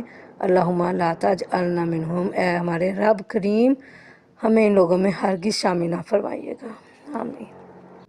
یعنی وہ لوگ آپس میں ایک دوسرے سے جو گفتگو کریں گے اس سے یہ سمجھ آ رہی ہے کہ یعنی ہم مجرم تو تب ہوتے جب ہم اپنی مرضی سے پیغمبروں کو جھٹلاتے، ان کی تکذیب کرتے، جبکہ واقعہ یہ ہے کہ تم رات دن ہمیں گمراہ کرنے پر اور اللہ کے ساتھ کفر کرنے اور اس کا شریک ٹھہرانے پر آمادہ کرتے رہے، جس سے بلاخر ہم تمہارے پیچھے لا کر ایمان سے محروم رہے۔ یعنی ایک دوسرے پر الزام تراشی تو کریں گے، لیکن دل میں دونوں ہی فریق اپنے اپنے کفر پر شرمندہ ہوں گے، لیکن دشمنوں کو برا بھلا کہنے کی وجہ سے ظاہر کرنے سے گریز کریں گے۔ گلوں میں توق ڈال دیں گے، یعنی اس سے مراد ایسی زنجیریں ہیں جو ان کے ہاتھوں کو ان کی گردنوں کے ساتھ باندھ دیں گی، اور یہ کہ دونوں کو ان کے عملوں کی سزا ملے گی، لیڈروں کو ان کے مطابق، ان کے پیچھے چلنے والوں کو ان کے مطابق۔ کبھی ایسا نہیں ہوا کہ ہم نے کسی بستی میں خبردار کرنے والا بھیجا ہو اور ہم اس بستی کے کھاتے پیتے لوگوں اور ہم نے اور اس بستی کے کھاتے پیتے لوگوں نے یہ نہ کہا ہو کہ جو پیغام تم لے کر آئے ہو اس کو ہم نہیں مانتے۔ انہوں نے ہمیشہ یہی کہا کہ ہم تم سے زیادہ مال و اولاد رکھتے ہیں اور ہم ہرگز سزا پانے والے نہیں ہیں۔ اے نبی صلی اللہ علیہ وسلم، ان سے کہو میرا رب جسے چاہتا ہے کشادہ رزق دیتا ہے اور جسے چاہتا ہے نپات اللہ عطا کرتا ہے، مگر اکثر لوگ اس کی حقیقت نہیں جانتے۔ یہ تمہاری دولت اور تمہاری اولاد نہیں ہے جو تمہیں ہم سے قریب کرتی ہو، ہاں مگر جو ایمان لائے اور نیک عمل کرے، یہی لوگ ہیں جن کے لیے ان کے عمل کی دوہری جزا ہے، اور وہ بلند و بالا عمارتوں میں اطمینان سے رہیں گے۔ رہے وہ لوگ جو ہماری آیات کو نیچا دکھانے کے لیے دوڑ دھوپ کرتے ہیں تو وہ عذاب میں مبتلا ہوں گے۔ نبی کریم صلی اللہ علیہ وسلم کو تسلی دی جا رہی ہے کہ مکہ کے امیر کبیر قبیلوں کے لیڈر جو ہیں وہ آپ پر ایمان نہیں لا رہے ہیں اور آپ کو ایذائیں یعنی تکلیفیں پہنچا رہے ہیں، تو یہ کوئی نئی بات نہیں ہے۔ ہر دور کے اکثر خوشحال لوگوں نے پیغمبروں کو جھٹلایا ہی ہے، اور ہر پیغمبر پر ایمان لانے والے پہلے پہل معاشرے کے غریب اور نادار قسم کے لوگ ہی ہوتے تھے۔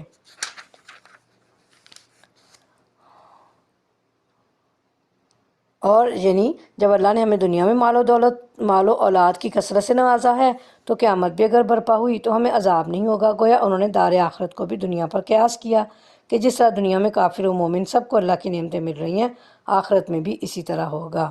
حالانکہ آخرت تو دار الجزا ہے، وہاں تو دنیا میں کیے گئے عملوں کی جزا ملنی ہے، اچھے عملوں کی اچھی جزا اور برے عملوں کی بری، جبکہ دنیا دار الامتحان ہے، یہاں اللہ تعالیٰ بطور آزمائش سب کو دنیاوی نعمتوں سے سرفراز فرماتا ہے، یا انہوں نے دنیاوی مال و اسباب کی فراوانی کو اللہ کی رضا کا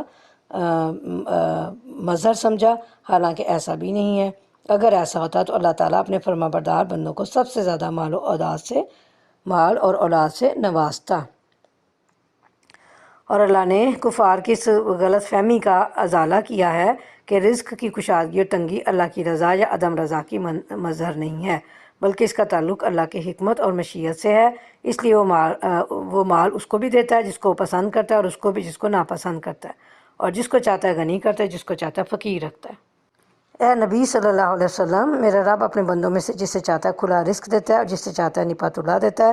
جو کچھ تم خرچ کر دیتے ہو اس کی جگہ وہی تم کو اور دیتا ہے، اور وہ سب رازقوں سے بہتر رازق ہے۔ اور جس دن وہ تمام انسانوں کو جمع کرے گا پھر فرشتوں سے پوچھے گا کیا یہ لوگ تمہاری ہی عبادت کیا کرتے تھے؟ تو وہ جواب دیں گے کہ پاک ہے آپ کی ذات، ہمارا تعلق تو آپ سے ہے نہ کہ ان لوگوں سے، دراصل یہ ہماری نہیں بلکہ جنوں کی عبادت کرتے تھے، ان میں سے اکثر انہی پر ایمان لائے ہوئے تھے۔ اس وقت ہم کہیں گے کہ آج تم میں سے کوئی نہ کسی کو فائدہ پہنچا سکتا ہے نہ نقصان۔ ظالموں سے ہم کہہ دیں گے کہ اب چکھو اس عذاب جہنم کا مزہ جسے تم جھٹلایا کرتے تھے۔ یعنی ان مشرکین کو ذلیل و خوار کرنے کے لیے اللہ تعالیٰ فرشتوں سے پوچھے گا، جیسے حضرت عیسیٰ علیہ السلام کے بارے میں آتا ہے کہ اللہ تعالیٰ ان سے بھی پوچھے گا کیا تو نے لوگوں سے کہا تھا کہ مجھے اور میری ماں یعنی مریم علیہ السلام کو اللہ کے سوا معبود بنا لینا؟ تو حضرت عیسیٰ علیہ السلام فرمائیں گے یا اللہ تو پاک ہے، جس کا مجھے حق نہیں تھا وہ بات میں کیوں کہہ سکتا تھا۔ اسی طرح اللہ تعالیٰ فرشتوں سے بھی پوچھے گا، یعنی فرشتے بھی حضرت عیسیٰ کی طرح اللہ تعالیٰ کی پاکیزگی بیان کر کے اظہار برات کریں گے اور کہیں گے کہ ہم تو تیرے بندے ہیں اور تو ہمارا ولی ہے، ہمارا ان سے کیا تعلق۔ ان لوگوں کو جب ہماری صاف صاف آیات سنائی جاتی ہیں تو یہ کہتے ہیں کہ یہ شخص تو بس یہ چاہتا ہے کہ تم کو ان معبودوں سے برگشتہ کر دے جن کی عبادت تمہارے باپ دادا کرتے آئے ہیں، اور کہتے ہیں کہ یہ قرآن محض ایک جھوٹ ہے گھڑا ہوا۔ ان کافروں کے سامنے جب حق آیا تو انہوں نے کہہ دیا کہ یہ تو صریح جادو ہے، حالانکہ نہ ہم نے ان لوگوں کو پہلے کوئی کتاب دی تھی کہ یہ اسے پڑھتے ہوں، اور نہ تم سے پہلے ان کی طرف کوئی متنبع کرنے والا بھیجا تھا۔ ان سے پہلے گزرے ہوئے لوگ جھٹلا چکے ہیں۔ جو کچھ ہم نے انہیں دیا تھا اس کے عشر عشیر کو بھی یہ نہیں پہنچے ہیں، مگر جب انہوں نے میرے رسولوں کو جھٹلایا تو دیکھ لو کہ میری سزا کیسی سخت تھی۔ یہ کفار مکہ کو تنبیہ کی جا رہی ہے، وارننگ دی جا رہی ہے کہ تم نے اللہ کے انبیاء کا انکار کر کے جو راستہ اختیار کیا ہے وہ نہایت خطرناک ہے۔ تم سے پچھلی امتیں بھی اس راستے پر چل کر تباہ و برباد ہو چکی ہیں، حالانکہ یہ امتیں مال و دولت، قوت و طاقت اور عمروں کے لحاظ سے تم سے بڑھ کر تھیں۔ تم تو ان کے 10ویں حصے کو بھی نہیں پہنچتے، لیکن اس کے باوجود وہ اللہ کے عذاب سے نہیں بچ سکیں۔ اے نبی صلی اللہ علیہ وسلم، ان سے کہو کہ میں تمہیں بس ایک بات کی نصیحت کرتا ہوں، خدا کے لیے تم اکیلے اکیلے اور دو دو مل کر اپنا دماغ لڑاؤ اور سوچو تمہارے صاحب میں آخر کون سی بات ہے جو جنون کی ہو۔ وہ تو ایک سخت عذاب کی آمد سے پہلے تم کو متنبع کرنے والا ہے۔ مراد ہیں رسول اللہ صلی اللہ علیہ وسلم۔ آپ کے لیے ان کے صاحب کا لفظ اس لیے استعمال کیا گیا ہے کہ آپ ان کے لیے اجنبی نہ تھے، بلکہ انہی کے شہر کے باشندے اور انہی کے ہم قبیلہ تھے۔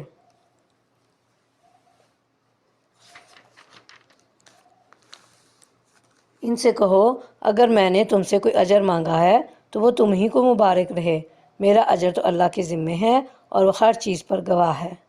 ان سے کہو میرا رب مجھ پر حق کا القاء کرتا ہے اور وہ تمام پوشیدہ حقیقتوں کا جاننے والا ہے۔ کہو حق آ گیا اور اب باطل کے لیے کچھ نہیں ہو سکتا۔ کہو اگر میں گمراہ ہو گیا ہوں تو میری گمراہی کا وبال مجھ پر ہے، اور اگر میں ہدایت پر ہوں تو اس وحی کی بنا پر ہوں جو میرا رب میرے اوپر نازل کرتا ہے۔ وہ سب کچھ سنتا ہے اور قریبی ہے۔ یعنی بھلائی سب اللہ کی طرف سے ہے، اور اللہ تعالیٰ نے جو وحی اور حق مبین نازل فرمایا ہے اس میں رشد و ہدایت ہے۔ صحیح راستہ لوگوں کو اسی سے ملتا ہے، پس جو گمراہ ہوتا ہے تو اس میں انسان کی اپنی ہی کوتاہی اور اپنے نفس کی پرستش کا دخل ہوتا ہے، اس لیے اس کا وبال بھی اسی پر ہوگا۔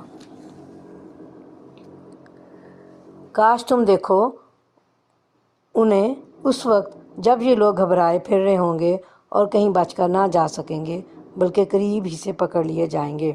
اس وقت یہ کہیں گے کہ ہم اس پر ایمان لے آئے، حالانکہ اب دور نکلی ہوئی چیز کہاں ہاتھ آ سکتی ہے۔ اس سے پہلے یہ کفر کر چکے تھے اور بلا تحقیق دور دور کی کوڑیاں لایا کرتے تھے۔ اس وقت جس چیز کی یہ تمنا کر رہے ہوں گے اس سے محروم کر دیے جائیں گے، جس طرح ان کے پیش رو ہم مشرب محروم ہو چکے ہوں گے۔ یہ بڑے گمراہ کن شک میں پڑے ہوئے تھے، کہیں بھاگ نہیں سکیں گے کیونکہ وہ اللہ کی گرفت میں ہوں گے۔ یہ میدان محشر کا بیان ہے۔ اور یعنی آخرت میں انہیں ایمان کس طرح حاصل ہو سکتا ہے جبکہ دنیا میں یہ اس سے گریز کرتے رہے، اپنا دامن بچاتے رہے، اور گویا آخرت ایمان کے لیے دنیا کے مقابلے میں دور کی جگہ ہے۔ جس طرح دور سے کسی چیز کو پکڑنا ممکن نہیں، آخرت میں ایمان لانے کی گنجائش نہیں ہے۔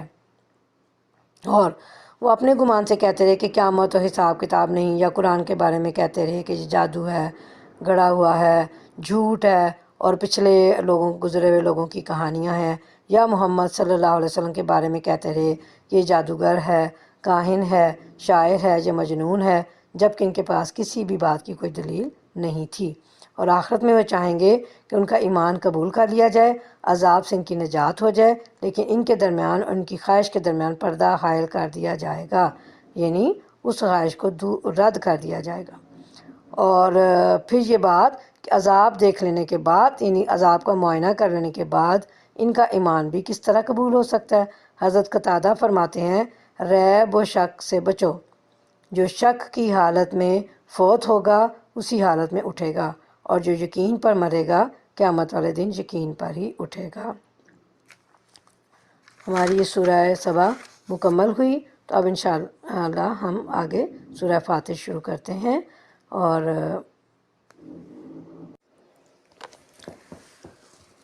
پارہ نمبر 22 ہمارا چل رہا ہے، سورہ فاتر ہماری شروع ہو رہی ہے۔ اور سورہ فاتر جو ہے یہ بھی مکی سورہ ہے، اس میں 45 یعنی 45 آیات ہیں اور 5 رکوع ہیں، ٹھیک ہے جی۔ پہلی آیت میں لفظ فاتر اس سورہ کا عنوان قرار دیا گیا، جس کے معنی صرف یہ ہیں کہ یہ وہ سورہ ہے جس میں فاتر کا لفظ آیا۔ دوسرا نام اس کا ملائکہ بھی ہے، اور یہ لفظ پہلی آیت میں وارد ہوا ہے۔ زمانہ نزول انداز کلام کی اندرونی شہادت سے واضح ہوتا ہے کہ اس سورہ کے نزول کا زمانہ غالباً مکہ معظمہ کا دور متوسط ہے، اور اس کا بھی وہ حصہ جس میں مخالفت اچھی خاصی شدت اختیار کر چکی تھی، اور نبی صلی اللہ علیہ وسلم کی دعوت کو ناکام کرنے کے لیے ہر طرح کی بری سے بری چالیں چلی جا رہی تھیں۔ موضوع اور مضمون کے لحاظ سے اس میں نبی کریم صلی اللہ علیہ وسلم کی دعوت توحید کے مقابلے میں جو رویہ اس وقت اہل مکہ اور ان کے سرداروں نے اختیار کر رکھا تھا، اس پر اللہ رب العالمین نے ان کو نصیحت بھی کی ہے، اور ان کو تنبیہ بھی کی ہے، اور انہیں ملامت بھی کی ہے، یعنی ڈانٹ ڈپٹ بھی کی ہے، اور معلمانہ انداز میں سمجھایا بھی ہے۔ اور پھر سلسلہ کلام میں بار بار نبی صلی اللہ علیہ وسلم کو بھی تسلی دی گئی ہے کہ آپ جب نصیحت کا حق پوری طرح ادا کر رہے ہیں تو گمراہی پر اصرار کرنے والوں کے راہ راست قبول نہ کرنے کی کوئی ذمہ داری آپ کے اوپر عائد نہیں ہوتی۔ اس کے ساتھ آپ کو یہ بھی سمجھایا گیا ہے کہ جو لوگ نہیں ماننا چاہتے ان کے رویے پر نہ آپ غمگین ہوں اور نہ انہیں راہ راست پر لانے کی فکر میں اپنی جان گلائیں۔ اس کے بجائے آپ اپنی توجہات ان لوگوں پر صرف کر دیں جو بات سننے کے لیے تیار ہیں، اور ایمان قبول کرنے والوں کو بشارتیں بھی دی گئی ہیں۔ سورہ شروع کرتے ہیں۔ بسم اللہ الرحمن الرحیم۔ الحمدللہ فاطر السماوات والارض جاعل الملائکۃ رسلا اولی اجنحۃ مثنی وثلاث ورباع یزید فی الخلق ما یشاء ان اللہ علی کل شیء قدیر۔ صدق اللہ العظیم۔ شروع کرتی ہوں اللہ کے نام سے جو نہایت مہربان اور رحم فرمانے والا ہے۔ تعریف اللہ کے لیے ہے جو آسمانوں اور زمین کا بنانے والا اور فرشتوں کو پیغام رساں مقرر کرنے والا ہے۔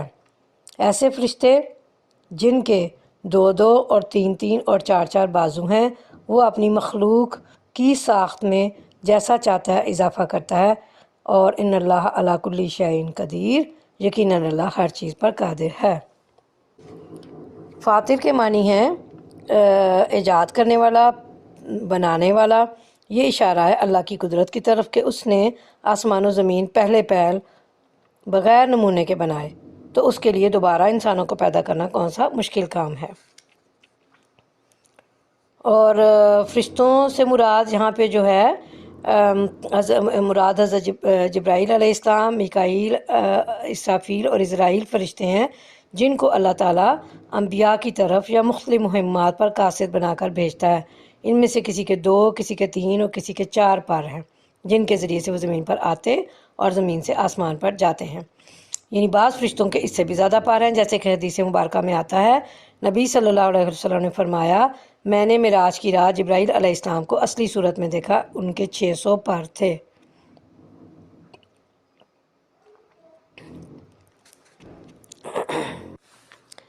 اللہ جس رحمت کا دروازہ بھی لوگوں کے لیے کھول دے اسے کوئی روکنے والا نہیں، اور جسے وہ بند کر دے اسے اللہ کے بعد پھر کوئی دوسرا کھولنے والا نہیں۔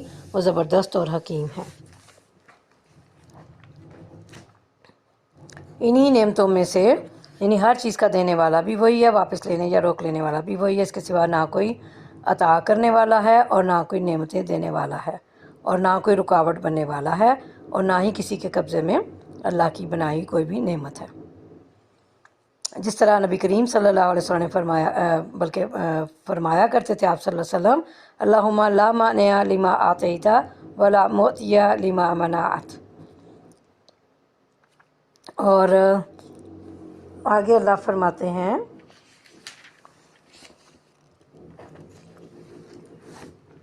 لوگو تم پر اللہ کے جو احسانات ہیں انہیں یاد رکھو، کیا اللہ کے سوا کوئی اور خالق بھی ہے جو تمہیں آسمان اور زمین سے رزق دیتا ہو؟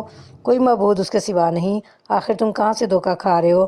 اب اگر اے نبی صلی اللہ علیہ وسلم یہ لوگ تمہیں جھٹلاتے ہیں تو یہ کوئی نئی بات نہیں، تم سے پہلے بھی بہت سے رسول جھٹلائے جا چکے ہیں، اور سارے معاملات آخرکار اللہ ہی کی طرف رجوع ہونے والے ہیں۔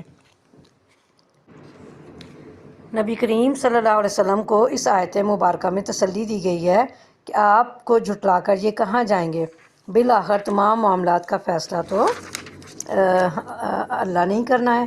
جس طرح پچھلی امتوں نے اپنے پیغمبروں کو جھٹلایا تو انہیں سوائے بربادی کے کیا ملا، اس لیے یہ بھی اگر باز نہ آئے تو ان کو بھی ہلاک کرنا ہمارے لیے کچھ مشکل نہیں ہے۔ اچھا جی، آگے اللہ فرماتے ہیں لوگوں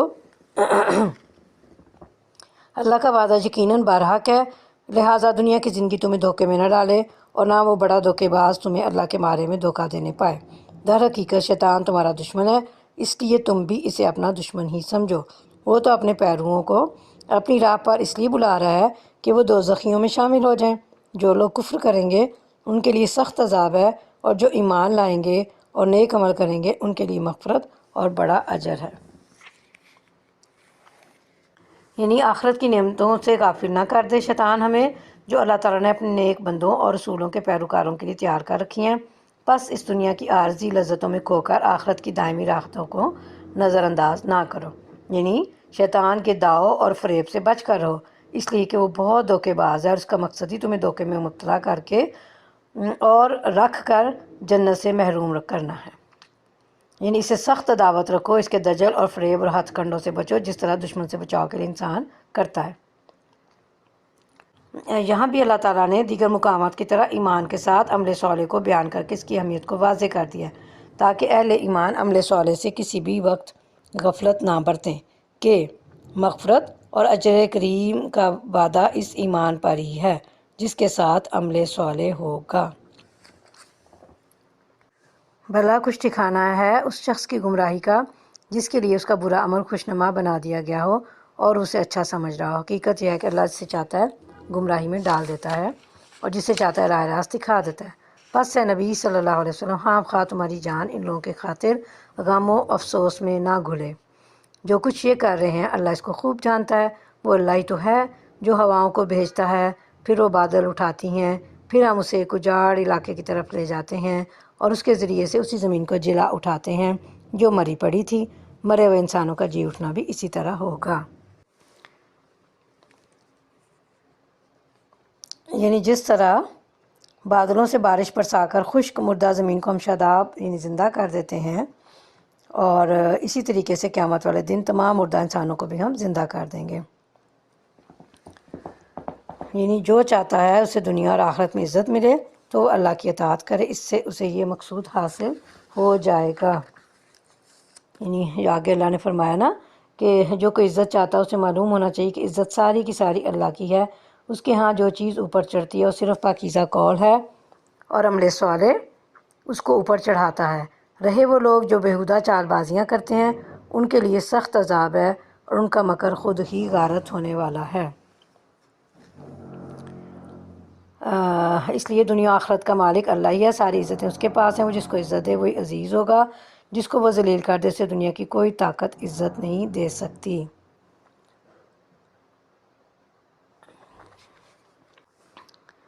یعنی محض زبان سے اللہ کا ذکر، تسبیح و تحمید کچھ نہیں جب تک اس کے ساتھ عمل صالح یعنی احکام و فرائض کی ادائیگی بھی نہ ہو۔ تو خفیہ طریقے سے کسی کو نقصان پہنچانے کی تدبیر کو مکر کہتے ہیں۔ کفر و شرک کا ارتکاب بھی مکر ہے کہ اس طرح اللہ کے راستے کو نقصان پہنچایا جاتا ہے۔ نبی صلی اللہ علیہ وسلم کے خلاف قتل وغیرہ کی جو سازشیں کفار مکہ کرتے رہے وہ بھی مکر ہے۔ ریاکاری بھی مکر ہے۔ یہاں یہ لفظ عام ہے، مکر کی تمام صورتوں کو شامل ہے۔ یعنی ان کا مکر جو ہے وہ برباد ہو جائے گا، تو اس سے مراد یہ ہے کہ اس کا وبال بھی انہی پر پڑے گا جو اس کا ارتکاب کرتے ہیں۔ آگے اللہ فرماتے ہیں، اللہ نے تم کو مٹی سے پیدا کیا، پھر نطفہ سے، پھر تمہارے جوڑے بنا دیے، یعنی مرد اور عورت۔ کوئی عورت حاملہ نہیں ہوتی اور نہ بچہ جنتی ہے مگر یہ سب کچھ اللہ کے علم میں ہوتا ہے۔ کوئی عمر پانے والا عمر نہیں پاتا اور نہ کسی کی عمر میں کچھ کمی ہوتی ہے مگر یہ سب کچھ ایک کتاب میں لکھا ہوتا ہے۔ اللہ کے لیے یہ بہت آسان کام ہے۔ یعنی تمہارے باپ آدم علیہ السلام کو مٹی سے اور پھر اس کے بعد تمہاری نسل کو قائم رکھنے کے لیے انسان کی تخلیق کو نطفے سے وابستہ کر دیا جو مرد کی پشت سے نکل کر عورت کے رحم میں جاتا ہے، اور اللہ سے کوئی چیز مخفی نہیں، حتیٰ کہ زمین پر گرنے والے پتے کو اور زمین کی تاریکیوں میں نشو و نما پانے والے بیج کو بھی وہ جانتا ہے۔ پھر اس کا مطلب یہ ہے اگلی آیت کا کہ عمر کی طوالت اور اس کی کمی ہونا اللہ کی تقدیر اور قضاء سے ہے۔ علاوہ ازیں اس کے اسباب بھی ہیں جس سے عمر لمبی یا چھوٹی ہوتی ہے۔ طوالت کے اسباب میں صلہ رحمی وغیرہ ہے۔ اور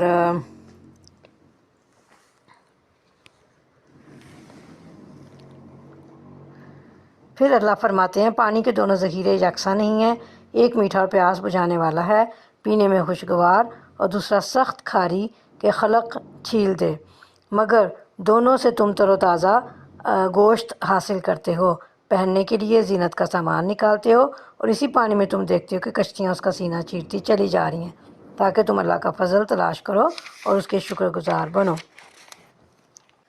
وہ دن کے اندر رات اور رات کے اندر دن کو پروتا ہوا لے آتا ہے، چاند اور سورج کو اس نے مسخر کر رکھا ہے، یہ سب کچھ ایک وقت مقرر تک چلے جا رہا ہے۔ وہی اللہ جس کے یہ سارے کام ہیں تمہارا رب ہے، بادشاہی اسی کی ہے، اسے چھوڑ کر جن دوسروں کو تم پکارتے ہو وہ ایک پرے کاہ کے مالک بھی نہیں ہیں، انہیں پکارو تو وہ تمہاری دعائیں سن نہیں سکتے، اور سن لیں تو ان کا تمہیں کوئی جواب نہیں دے سکتے، اور قیامت کے روز وہ تمہارے شرک کا انکار کر دیں گے۔ حقیقت حال کی ایسی صحیح خبر تمہیں ایک خبردار کے سوا کوئی نہیں دے سکتا۔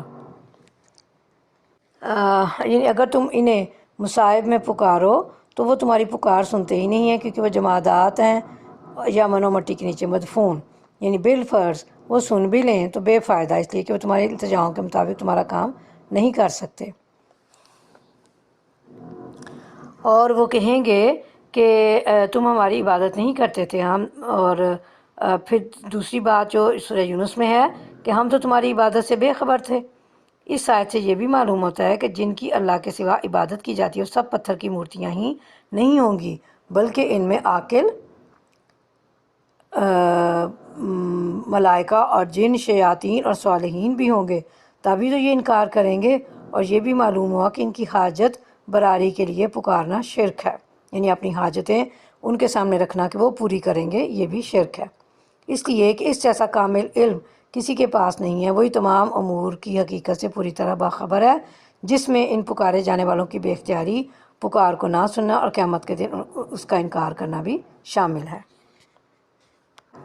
لوگو تم ہی اللہ کے محتاج ہو، اور اللہ تو غنی و حمید ہے، وہ چاہے تو تمہیں ہٹا کر کوئی نئی حلقت تمہاری جگہ لے آئے، ایسا کرنا اللہ کے لیے کچھ بھی دشوار نہیں۔ کوئی بوجھ اٹھانے والا کسی دوسرے کا بوجھ نہ اٹھائے گا، اور اگر کوئی لدا و نفس اپنا بوجھ اٹھانے کے لیے پکارے گا تو اس کے بار کا ایک ادنا حصہ بھی بٹانے کے لیے کوئی نہ آئے گا، چاہے وہ قریب ترین رشتہ دار ہی کیوں نہ ہو۔ اللہ جس کے در کے سب ہی محتاج ہیں، لیکن اللہ کسی کا محتاج نہیں، وہ اتنا بے نیاز ہے کہ سب لوگ اگر اس کے نافرمان ہو جائیں تو اس سے اس کی سلطنت میں کوئی کمی، اور سب اس کے اطاعت گزار بن جائیں تو اس سے اس کی قوت میں زیادتی نہیں ہوگی، بلکہ نافرمانی سے انسانوں کا اپنا ہی نقصان ہے، اور اس کی عبادت و اطاعت سے انسانوں کا اپنا ہی فائدہ ہے، اور محمود ہے یعنی اپنی نعمتوں کی وجہ سے۔ بس ہر نعمت جو اس نے بندوں پر کی ہے اس پر وہ حمد و شکر کا مستحق ہے، اور یہ بھی اس کی شان بے نیازی ہی کی ایک مثال ہے کہ اگر وہ چاہے تو تمہیں فنا کے گھاٹ اتار کر تمہاری جگہ ایک نئی مخلوق پیدا کر دے جو اس کی اطاعت گزار ہو، اس کی نافرمان نہیں، یا یہ مطلب ہے کہ ایک نئی مخلوق اور نیا عالم پیدا کر دے جس سے تم ناآشنا ہو۔ اچھا آگے اللہ فرماتے ہیں کہ جس نے دوسروں کو گمراہ کیا ہوگا وہ اپنے گناہوں کے بوجھ کے ساتھ ان کے گناہوں کا بوجھ بھی اٹھائے گا، اور ایسا شخص جو گناہوں کے بوجھ سے لدا ہوا ہوگا وہ اپنا بوجھ اٹھانے کے لیے اپنے رشتہ دار کو بھی بلائے گا تو وہ آمادہ نہیں ہوگا۔ اے نبی صلی اللہ علیہ وسلم تم صرف انہی لوگوں کو متنبع کر سکتے ہو جو بے دیکھے اپنے رب سے ڈرتے ہیں اور نماز قائم کرتے ہیں۔ جو شخص بھی پاکیزگی اختیار کرتا ہے اپنی ہی بھلائی کے لیے کرتا ہے، اور پلٹنا سب کو اللہ ہی کی طرف ہے۔ اندھا اور آنکھوں والا برابر نہیں ہے، نہ تاریکیاں اور روشنی یکساں ہیں، نہ ٹھنڈی چھاؤں اور دھوپ کی تپش ایک جیسی ہے، اور نہ زندہ اور مردہ مساوی ہیں۔ یعنی آپ صلی اللہ علیہ وسلم کے ڈرانے سے اور تبلیغ کا فائدہ صرف انہی لوگوں کو ہو سکتا ہے جو کہ ڈرنے والے ہوں گے۔ اور پھر آگے اللہ فرماتے ہیں کہ اللہ کے شرک اور فحش کی آلودگیوں سے پاک ہونا، اندھے سے مراد کافر اور آنکھوں والا سے مراد مومن ہے، اندھیروں سے باطل اور روشنی سے حق مراد ہے۔ باطل کی بے شمار قسمیں ہیں، اس لیے اس کے لیے جمع کا اور حق چونکہ متعدد نہیں ایک ہی ہے، اس لیے اس کے لیے واحد کا صیغہ استعمال کیا گیا۔ احیاء ان سے مومن اور اموات ان سے کافر، یا علماء اور جاہل، اور یا عقل مند اور غیر عقل مند مراد ہے۔ یعنی جسے اللہ ہدایت سے نوازنے والا ہوتا ہے اور جنت اس کے لیے مقدر ہوتی ہے، اسے حجت و دلیل سننے اور پھر اسے قبول کرنے کی توفیق دے دیتا ہے۔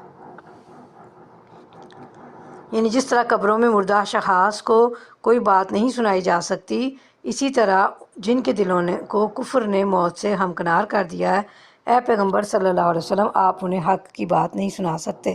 مطلب یہ ہوا کہ جس طرح مرنے اور قبر میں دفن ہونے کے بعد مردہ کوئی فائدہ نہیں اٹھا سکتا، اسی طرح کافر و مشرک جن کی قسمت میں بدبختی لکھی ہے، دعوت و تبلیغ سے انہیں فائدہ نہیں ہوتا۔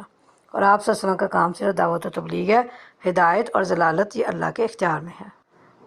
ترجمہ ہے نا کہ ہاں اللہ جسے چاہتا ہے سناتا ہے، مگر اے نبی صلی اللہ علیہ وسلم تم ان لوگوں کو نہیں سنا سکتے جو قبروں میں مدفون ہیں، تم تو بس ایک خبردار کرنے والے ہو، ہم نے تم کو حق کے ساتھ بھیجا ہے، بشارت دینے والا اور ڈرانے والا بنا کر، اور کوئی امت ایسی نہیں گزری ہے جس میں کوئی متنبع کرنے والا نہ آیا ہو۔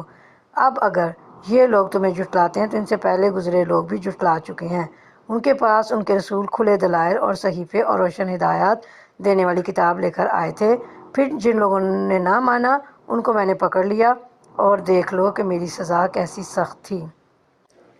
کیا تم دیکھتے نہیں ہو کہ اللہ آسمان سے پانی برساتا ہے اور پھر اس کے ذریعہ سے ہم طرح طرح کے پھل نکال لاتے ہیں جن کے رنگ مختلف ہوتے ہیں، اور پہاڑوں میں بھی سفید، سرخ اور گہری سیاہ دھاریاں پائی جاتی ہیں جن کے رنگ مختلف ہوتے ہیں، اور اسی طرح انسانوں اور جانوروں اور مویشیوں کے رنگ بھی مختلف ہیں۔ حقیقت یہ ہے کہ اللہ کے بندوں میں سے صرف علم رکھنے والے لوگ ہی اس سے ڈرتے ہیں، بے شک اللہ زبردست اور درگزر فرمانے والا ہے۔ یعنی اللہ کی ان قدرتوں اور اس کے کمال ثنائی کو وہی جان اور سمجھ سکتے ہیں جو علم رکھنے والے ہیں۔ اس علم سے مراد کتاب و سنت اور اسرار الہیہ کا علم ہے، اور جتنی انہیں رب کی معرفت حاصل ہوتی ہے اتنا ہی وہ رب سے ڈرتے ہیں۔ جو لوگ کتاب اللہ کی تلاوت کرتے ہیں اور نماز قائم کرتے ہیں اور جو کچھ ہم نے انہیں رزق کے طور پر دیا ہے اس میں سے کھلے اور چھپے خرچ کرتے ہیں، یقیناً وہ ایک ایسی تجارت کی متوقع ہیں جس میں ہرگز خسارہ نہ ہوگا۔ اس تجارت میں انہوں نے اپنا سب کچھ اس لیے کھپایا ہے تاکہ اللہ ان کے اجر پورے کے پورے ان کو دے اور مزید اپنے فضل سے ان کو عطا فرمائے، بے شک اللہ بخشنے والا اور قدردان ہے۔ کتاب اللہ سے مراد قرآن کریم ہے، اور تلاوت کرتے ہیں یعنی پابندی سے اس بات کا اہتمام کرتے ہیں۔ اقامت صلاۃ کا مطلب ہوتا ہے نماز کی اس طرح ادائیگی جو مطلوب ہے، وقت کی پابندی، اعتدال ارکان اور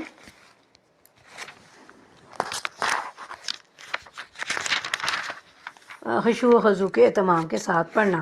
یعنی رات دن اعلانیہ اور پوشیدہ دونوں طریقوں سے حسب ضرورت خرچ کرتے ہیں، اور بعض کے نزدیک پوشیدہ سے نفلی صدقہ اور اعلانیہ سے صدقہ واجبہ یعنی زکوٰۃ مراد ہے، اور ایسے لوگوں کا اجر اللہ کے ہاں ہے، اس میں کسی کمی کا امکان نہیں۔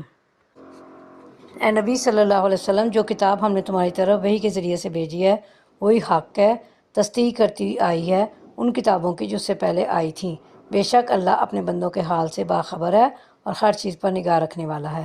پھر ہم نے اس کتاب کا وارث بنا دیا ان لوگوں کو جنہیں ہم نے اس وراثت کے لیے اپنے بندوں میں سے چن لیا۔ اب کوئی تو ان میں سے اپنے نفس پر ظلم کرنے والا ہے اور کوئی بیچ کی راس ہے، اور کوئی اللہ کے اذن سے نیکیوں میں سبقت کرنے والا ہے، یہی بہت بڑا فضل ہے۔ کتاب سے قرآن اور چنے ہوئے بندوں سے مراد امت محمدیہ ہے، یعنی اس قرآن کا وارث ہم نے امت محمدیہ کو بنایا ہے جسے ہم نے دوسری امتوں کے مقابلے میں چن لیا اور اسے شرف و فضل سے نوازا۔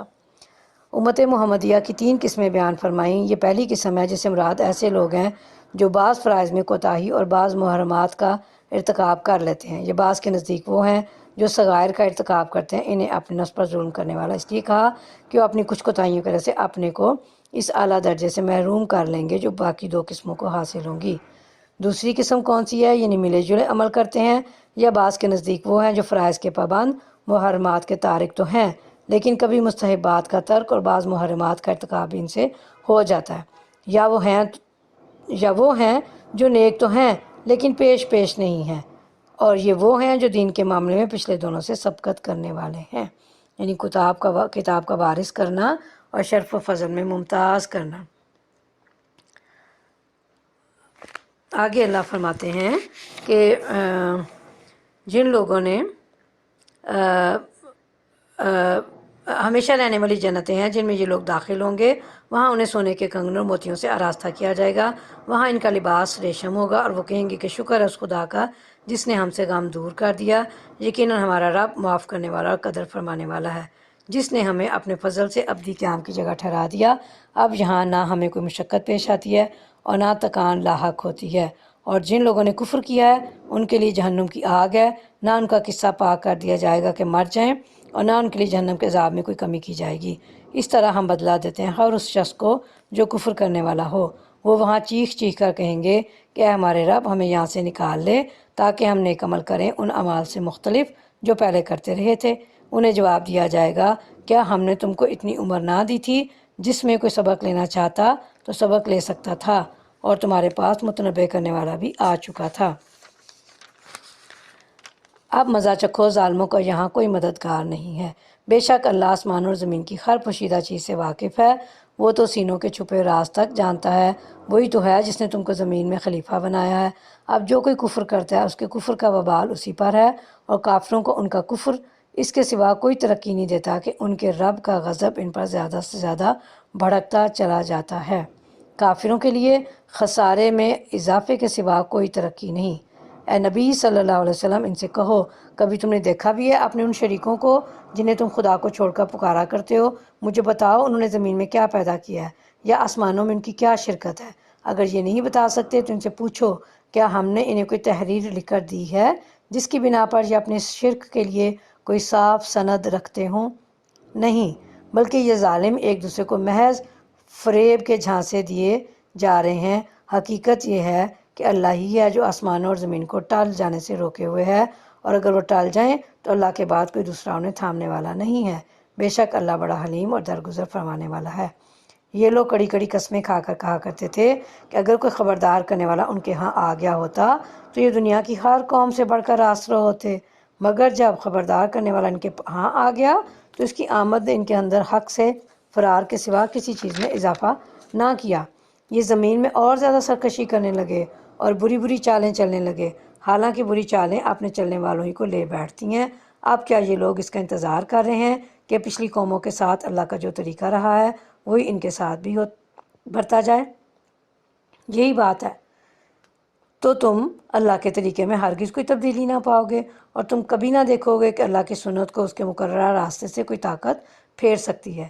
کیا یہ لوگ زمین میں کبھی چلے پھرے نہیں ہیں کہ انہیں ان لوگوں کا انجام نظر آتا جو ان سے پہلے گزر چکے ہیں اور وہ ان سے بہت زیادہ طاقتور تھے؟ اللہ کو کوئی چیز عاجز کرنے والی نہیں ہے، نہ آسمانوں میں اور نہ زمین میں۔ وہ سب کچھ جانتا ہے اور ہر چیز پر قدرت رکھتا ہے۔ اگر کہیں وہ لوگوں کو ان کے کیے کرتوتوں پر پکڑتا تو زمین پر کسی متنفس کو جیتا نہ چھوڑتا، مگر وہ انہیں ایک مقرر وقت تک کے لیے مہلت دے رہا ہے، پھر جب ان کا وقت آن پورا ہوگا تو اللہ اپنے بندوں کو دیکھ لے گا۔ ہمارا پارہ نمبر 22 چل رہا ہے، اس میں سورہ یاسین کی کچھ آیات شامل ہیں۔ سورہ یاسین بھی مکی ہے اور اس میں 83 آیات ہیں، یعنی 83 اور 5 رکوع ہیں۔ شروع کرتے ہیں سورہ یاسین کو انشاءاللہ۔ بسم اللہ الرحمن الرحیم۔ یاسین والقرآن الحکیم انک لمن المرسلین علی صراط مستقیم تنزیل العزیز الرحیم۔ صدق اللہ العظیم۔ اللہ کے نام سے جو بے انتہا مہربان اور رحم فرمانے والا ہے۔ یاسین، قسم ہے قرآن حکیم کی کہ تم یقیناً رسولوں میں سے ہو، سیدھے راستے پر ہو، اور یہ قرآن غالب اور رحیم ہستی کا نازل کردہ ہے۔ آغاز ہی کے 2 حرفوں کو اس سورہ کا نام قرار دیا گیا، یعنی یاسین۔ انداز بیان سے غور کرنے سے محسوس ہوتا ہے کہ اس کا زمانہ نزول یا تو مکہ کے دور متوسط کا آخری زمانہ ہے، یا پھر یہ زمانہ قیام مکہ کے آخری دور کی صورتوں میں سے ہے۔ موضوع اور مضمون کے لحاظ سے کلام کا مدعا جو ہے کہ کفار قریش کو نبوت محمدی پر ایمان نہ لانے اور ظلم سے اس کا مقابلہ کرنے کے انجام سے ڈرانا ہے۔ اس میں ڈراوے کا پہلو غالب اور نمایاں ہے، اور مگر بار بار ڈراوے کے ساتھ دلائل سے سمجھایا بھی گیا ہے۔ اور دلائل جو ہیں وہ 3 امور پر دیے گئے ہیں: توحید پر، آثار کائنات اور عقل عام سے، آخرت پر، آثار کائنات، عقل عام اور خود انسان کے وجود سے، اور نبی کریم صلی اللہ علیہ وسلم کی صداقت پر، رسالت پر کی صداقت پر اس بات سے دلائل دیے گئے ہیں کہ آپ تبلیغ رسالت میں یہ ساری مشقت محض بے غرضانہ برداشت کر رہے ہیں، اور اس امر سے کہ جن باتوں کی طرف آپ لوگوں کو دعوت دے رہے تھے وہ سراسر معقول تھیں اور انہیں قبول کرنے میں لوگوں کا اپنا بھلا تھا۔ اچھا جی، سورہ یاسین جو ہے اس کے بہت سے فضائل ہیں، بہت سی روایات بھی ہیں، مثلا یہ کہ یہ قرآن کا دل ہے، اسے قریب المرگ شخص پر پڑھنا تاکہ وہ جو ہے مرتے وقت مسلمان کے ذہن میں نہ صرف یہ کہ تمام اسلامی عقائد تازہ ہو جائیں بلکہ خصوصیت کے ساتھ اس کے سامنے عالم آخرت کا پورا نقشہ بھی آ جائے اور وہ جان لے کہ حیات دنیا کی منزل سے گزر کر اب آگے کن منزلوں سے اس کو سابقہ پیش آنے والا ہے۔ اس مصلحت کی تکمیل کے لیے مناسب یہ معلوم ہوتا ہے کہ غیر عربی دان آدمی کو سورہ یاسین سنانے کے ساتھ اس کا ترجمہ بھی سنا دیا جائے تاکہ تذکیر کا حق پوری طرح ادا ہو جائے۔ اچھا جی، سورہ شروع کرتے ہیں اللہ کے نام سے جو بہت مہربان اور نہایت رحم فرمانے والا ہے۔ یاسین، قسم ہے قرآن حکیم کی، تم یقیناً رسولوں میں سے ہو اور سیدھے راستے پر ہو، اور یہ قرآن غالب اور رحیم ہستی کا نازل کردہ ہے۔ یہ 3 آیات آئیں اس سورہ کے ابتدا میں، تو ان کا دیکھ لیتے ہیں تفسیر میں کہ یہاں جو قسم کھائی اللہ نے کہ قسم ہے قرآن جو ہے وہ اللہ کا نازل کرتا ہے، تو قرآن حکیم کی جو قسم کھائی گئی ہے یعنی قرآن محکم کی جو نظم اور معنی کے لحاظ سے محکم یعنی پختہ ہے۔ اور مشرکین نبی صلی اللہ علیہ وسلم کی رسالت میں شک کرتے تھے، اس لیے آپ صلی اللہ علیہ وسلم کی رسالت کا انکار کرتے اور کہتے تھے کہ تو پیغمبر ہی نہیں ہے۔ سورہ رعد کی آیت ہے۔ اللہ نے ان کے جواب میں قرآن حکیم کی قسم کھا کر کہا کہ آپ یقیناً اس کے پیغمبروں میں سے ہیں، اور اس میں آپ صلی اللہ علیہ وسلم کے شرف و فضل کا اظہار ہے۔ اللہ تعالیٰ نے کسی رسول کی رسالت کے لیے قسم نہیں کھائی، یہ بھی آپ صلی اللہ علیہ وسلم کے امتیازات اور خصوصیات میں سے ہے کہ اللہ تعالیٰ نے آپ کی رسالت کے اس بات کے لیے قسم کھائی۔ آگے جو فرمایا کہ آپ یقیناً رسولوں میں سے ہیں اور سیدھے راستے پر ہیں، اور یہ قرآن غالب و رحیم ہستی کا نازل کردہ ہے۔ تو دوسری خبر یہ ہے کہ آپ ان پیغمبروں کے راستے پر ہیں جو پہلے گزر چکے ہیں، یہ ایسے راستے پر ہیں جو سیدھا اور مطلوب منزل یعنی جنت تک پہنچانے والا ہے، اور یعنی اس اللہ کی طرف سے نازل کردہ ہے یہ کلام جو عزیز ہے یعنی اس کا انکار اور اس کے رسول کی تکذیب کرنے والے سے انتقام لینے پر قادر ہے، رحیم ہے یعنی جو اس پر ایمان لائے گا اور اس کا بندہ بن کر رہے گا اس کے لیے اللہ نہایت مہربان ہے، تاکہ تم خبردار کرو ایک ایسی قوم کو جس کے باپ دادا خبردار نہ کیے گئے تھے اور اس وجہ سے وہ غفلت میں پڑے ہوئے ہیں۔ ان میں سے اکثر لوگ فیصلہ عذاب کے مستحق ہو چکے ہیں، اسی لیے وہ ایمان نہیں لاتے۔ ہم نے ان کی گردنوں میں توق ڈال دی ہیں جن سے وہ ٹھوڑیوں تک جکڑے گئے ہیں، اس لیے وہ سر اٹھائے کھڑے ہیں۔ اس سے مراد یہ ہے کہ نہ وہ ادھر ادھر دیکھ سکتے ہیں نہ سر جھکا سکتے ہیں، بلکہ وہ سر اوپر اٹھائے اور نگاہیں نیچی کیے ہوئے ہیں۔ یہ ان کے عدم قبول حق کی اور عدم انفاق کی مثال ہے۔ یہ بھی ممکن ہے کہ یہ ان کی سزائے جہنم کی کیفیت کا بیان ہو۔ اور ہم نے ایک دیوار ان کے آگے کھڑی کر دی اور ایک دیوار ان کے پیچھے، ہم نے انہیں ڈھانک دیا ہے، انہیں اب کچھ نہیں سوچتا۔ اس سے مراد ہے دیوار آگے اور پیچھے کھڑی کر دینے سے کہ اسی ہٹ درمی اور غرور کا فطری نتیجہ یہ ہوا ہے کہ یہ لوگ نہ پچھلی تاریخ سے کوئی سبق لیتے ہیں اور نہ مستقبل کے نتائج پر کبھی غور کرتے ہیں۔ ان کے تعصبات ان کو ہر طرف سے اس طرح ڈھانک لیا ہے اور ان کی غلط فہمیوں نے ان کی آنکھوں پر ایسے پردے ڈال دیے ہیں کہ انہیں وہ کھلے کھلے حقائق نظر نہیں آتے جو ہر سلیم الطبع اور بے تعصب انسان کو نظر آ رہے ہیں۔ ان کے لیے یکساں ہیں، تم انہیں خبردار کرو یا نہ کرو یہ نہ مانیں گے۔ تم تو اسی شخص کو خبردار کر سکتے ہو جو نصیحت کی پیروی کرے اور بے دیکھے خدائے رحمان سے ڈرے، اسے مغفرت اور اجر کریم کی بشارت دے دو۔ ہم یقیناً ایک روز مردوں کو زندہ کرنے والے ہیں، جو کچھ افعال انہوں نے کیے ہیں وہ سب ہم لکھتے جا رہے ہیں، اور جو کچھ آثار انہوں نے پیچھے چھوڑے ہیں وہ بھی ہم ثبت کر رہے ہیں۔ ہر چیز کو ہم نے کھلی کتاب میں درج کر رکھا ہے۔ انہیں مثال کے طور پر اس بستی والوں کا قصہ سناؤ جب کہ اس میں رسول آئے تھے، ہم نے ان کی طرف 2 رسول بھیجے اور انہوں نے دونوں کو جھٹلا دیا، پھر ہم نے تیسرا مدد کے لیے بھیجا اور ان سب نے کہا ہم تمہاری طرف رسول کی حیثیت سے بھیجے گئے ہیں۔ بستی والوں نے کہا تم کچھ نہیں ہو مگر ہم جیسے چند انسان، اور خدا رحمان نے ہرگز کوئی چیز نازل نہیں کی۔ رسولوں نے کہا ہمارا رب جانتا ہے کہ ہم ضرور تمہاری طرف رسول بنا کر بھیجے گئے ہیں اور ہم پر صاف صاف پیغام پہنچا دینے کے سوا کوئی ذمہ داری نہیں ہے۔ بستی والے کہنے لگے ہم تو تمہیں اپنے لیے فعال بد سمجھتے ہیں، اگر تم باز نہ آئے تو ہم تم کو سنگسار کر دیں گے اور ہم سے تم بڑی دردناک سزا پاؤ گے۔ رسولوں نے جواب دیا تمہاری فعال بد تو تمہارے اپنے ساتھ لگی ہوئی ہے، کیا یہ باتیں تم اس لیے کرتے ہو کہ تمہیں نصیحت کی گئی؟ اصل بات یہ ہے کہ تم خط سے گزرے ہوئے لوگ ہو۔ اتنے میں شہر کے دور دراز گوشے سے ایک شخص دوڑتا ہوا آیا اور بولا اے میری قوم کے لوگوں، رسولوں کی پیروی اختیار کر لو، پیروی کرو ان لوگوں کی جو تم سے کوئی اجر نہیں چاہتے اور ٹھیک راستے پر ہیں۔ وما علینا الا البلاغ المبین۔ صدق اللہ العظیم۔ الحمدللہ رب العالمین۔ ہمارا پارہ نمبر 22 مکمل ہو گیا۔ کل انشاءاللہ تعالیٰ العزیز بشرط زندگی ہم پارہ نمبر 23 شروع کریں گے۔ جزاک اللہ خیرا کثیرا۔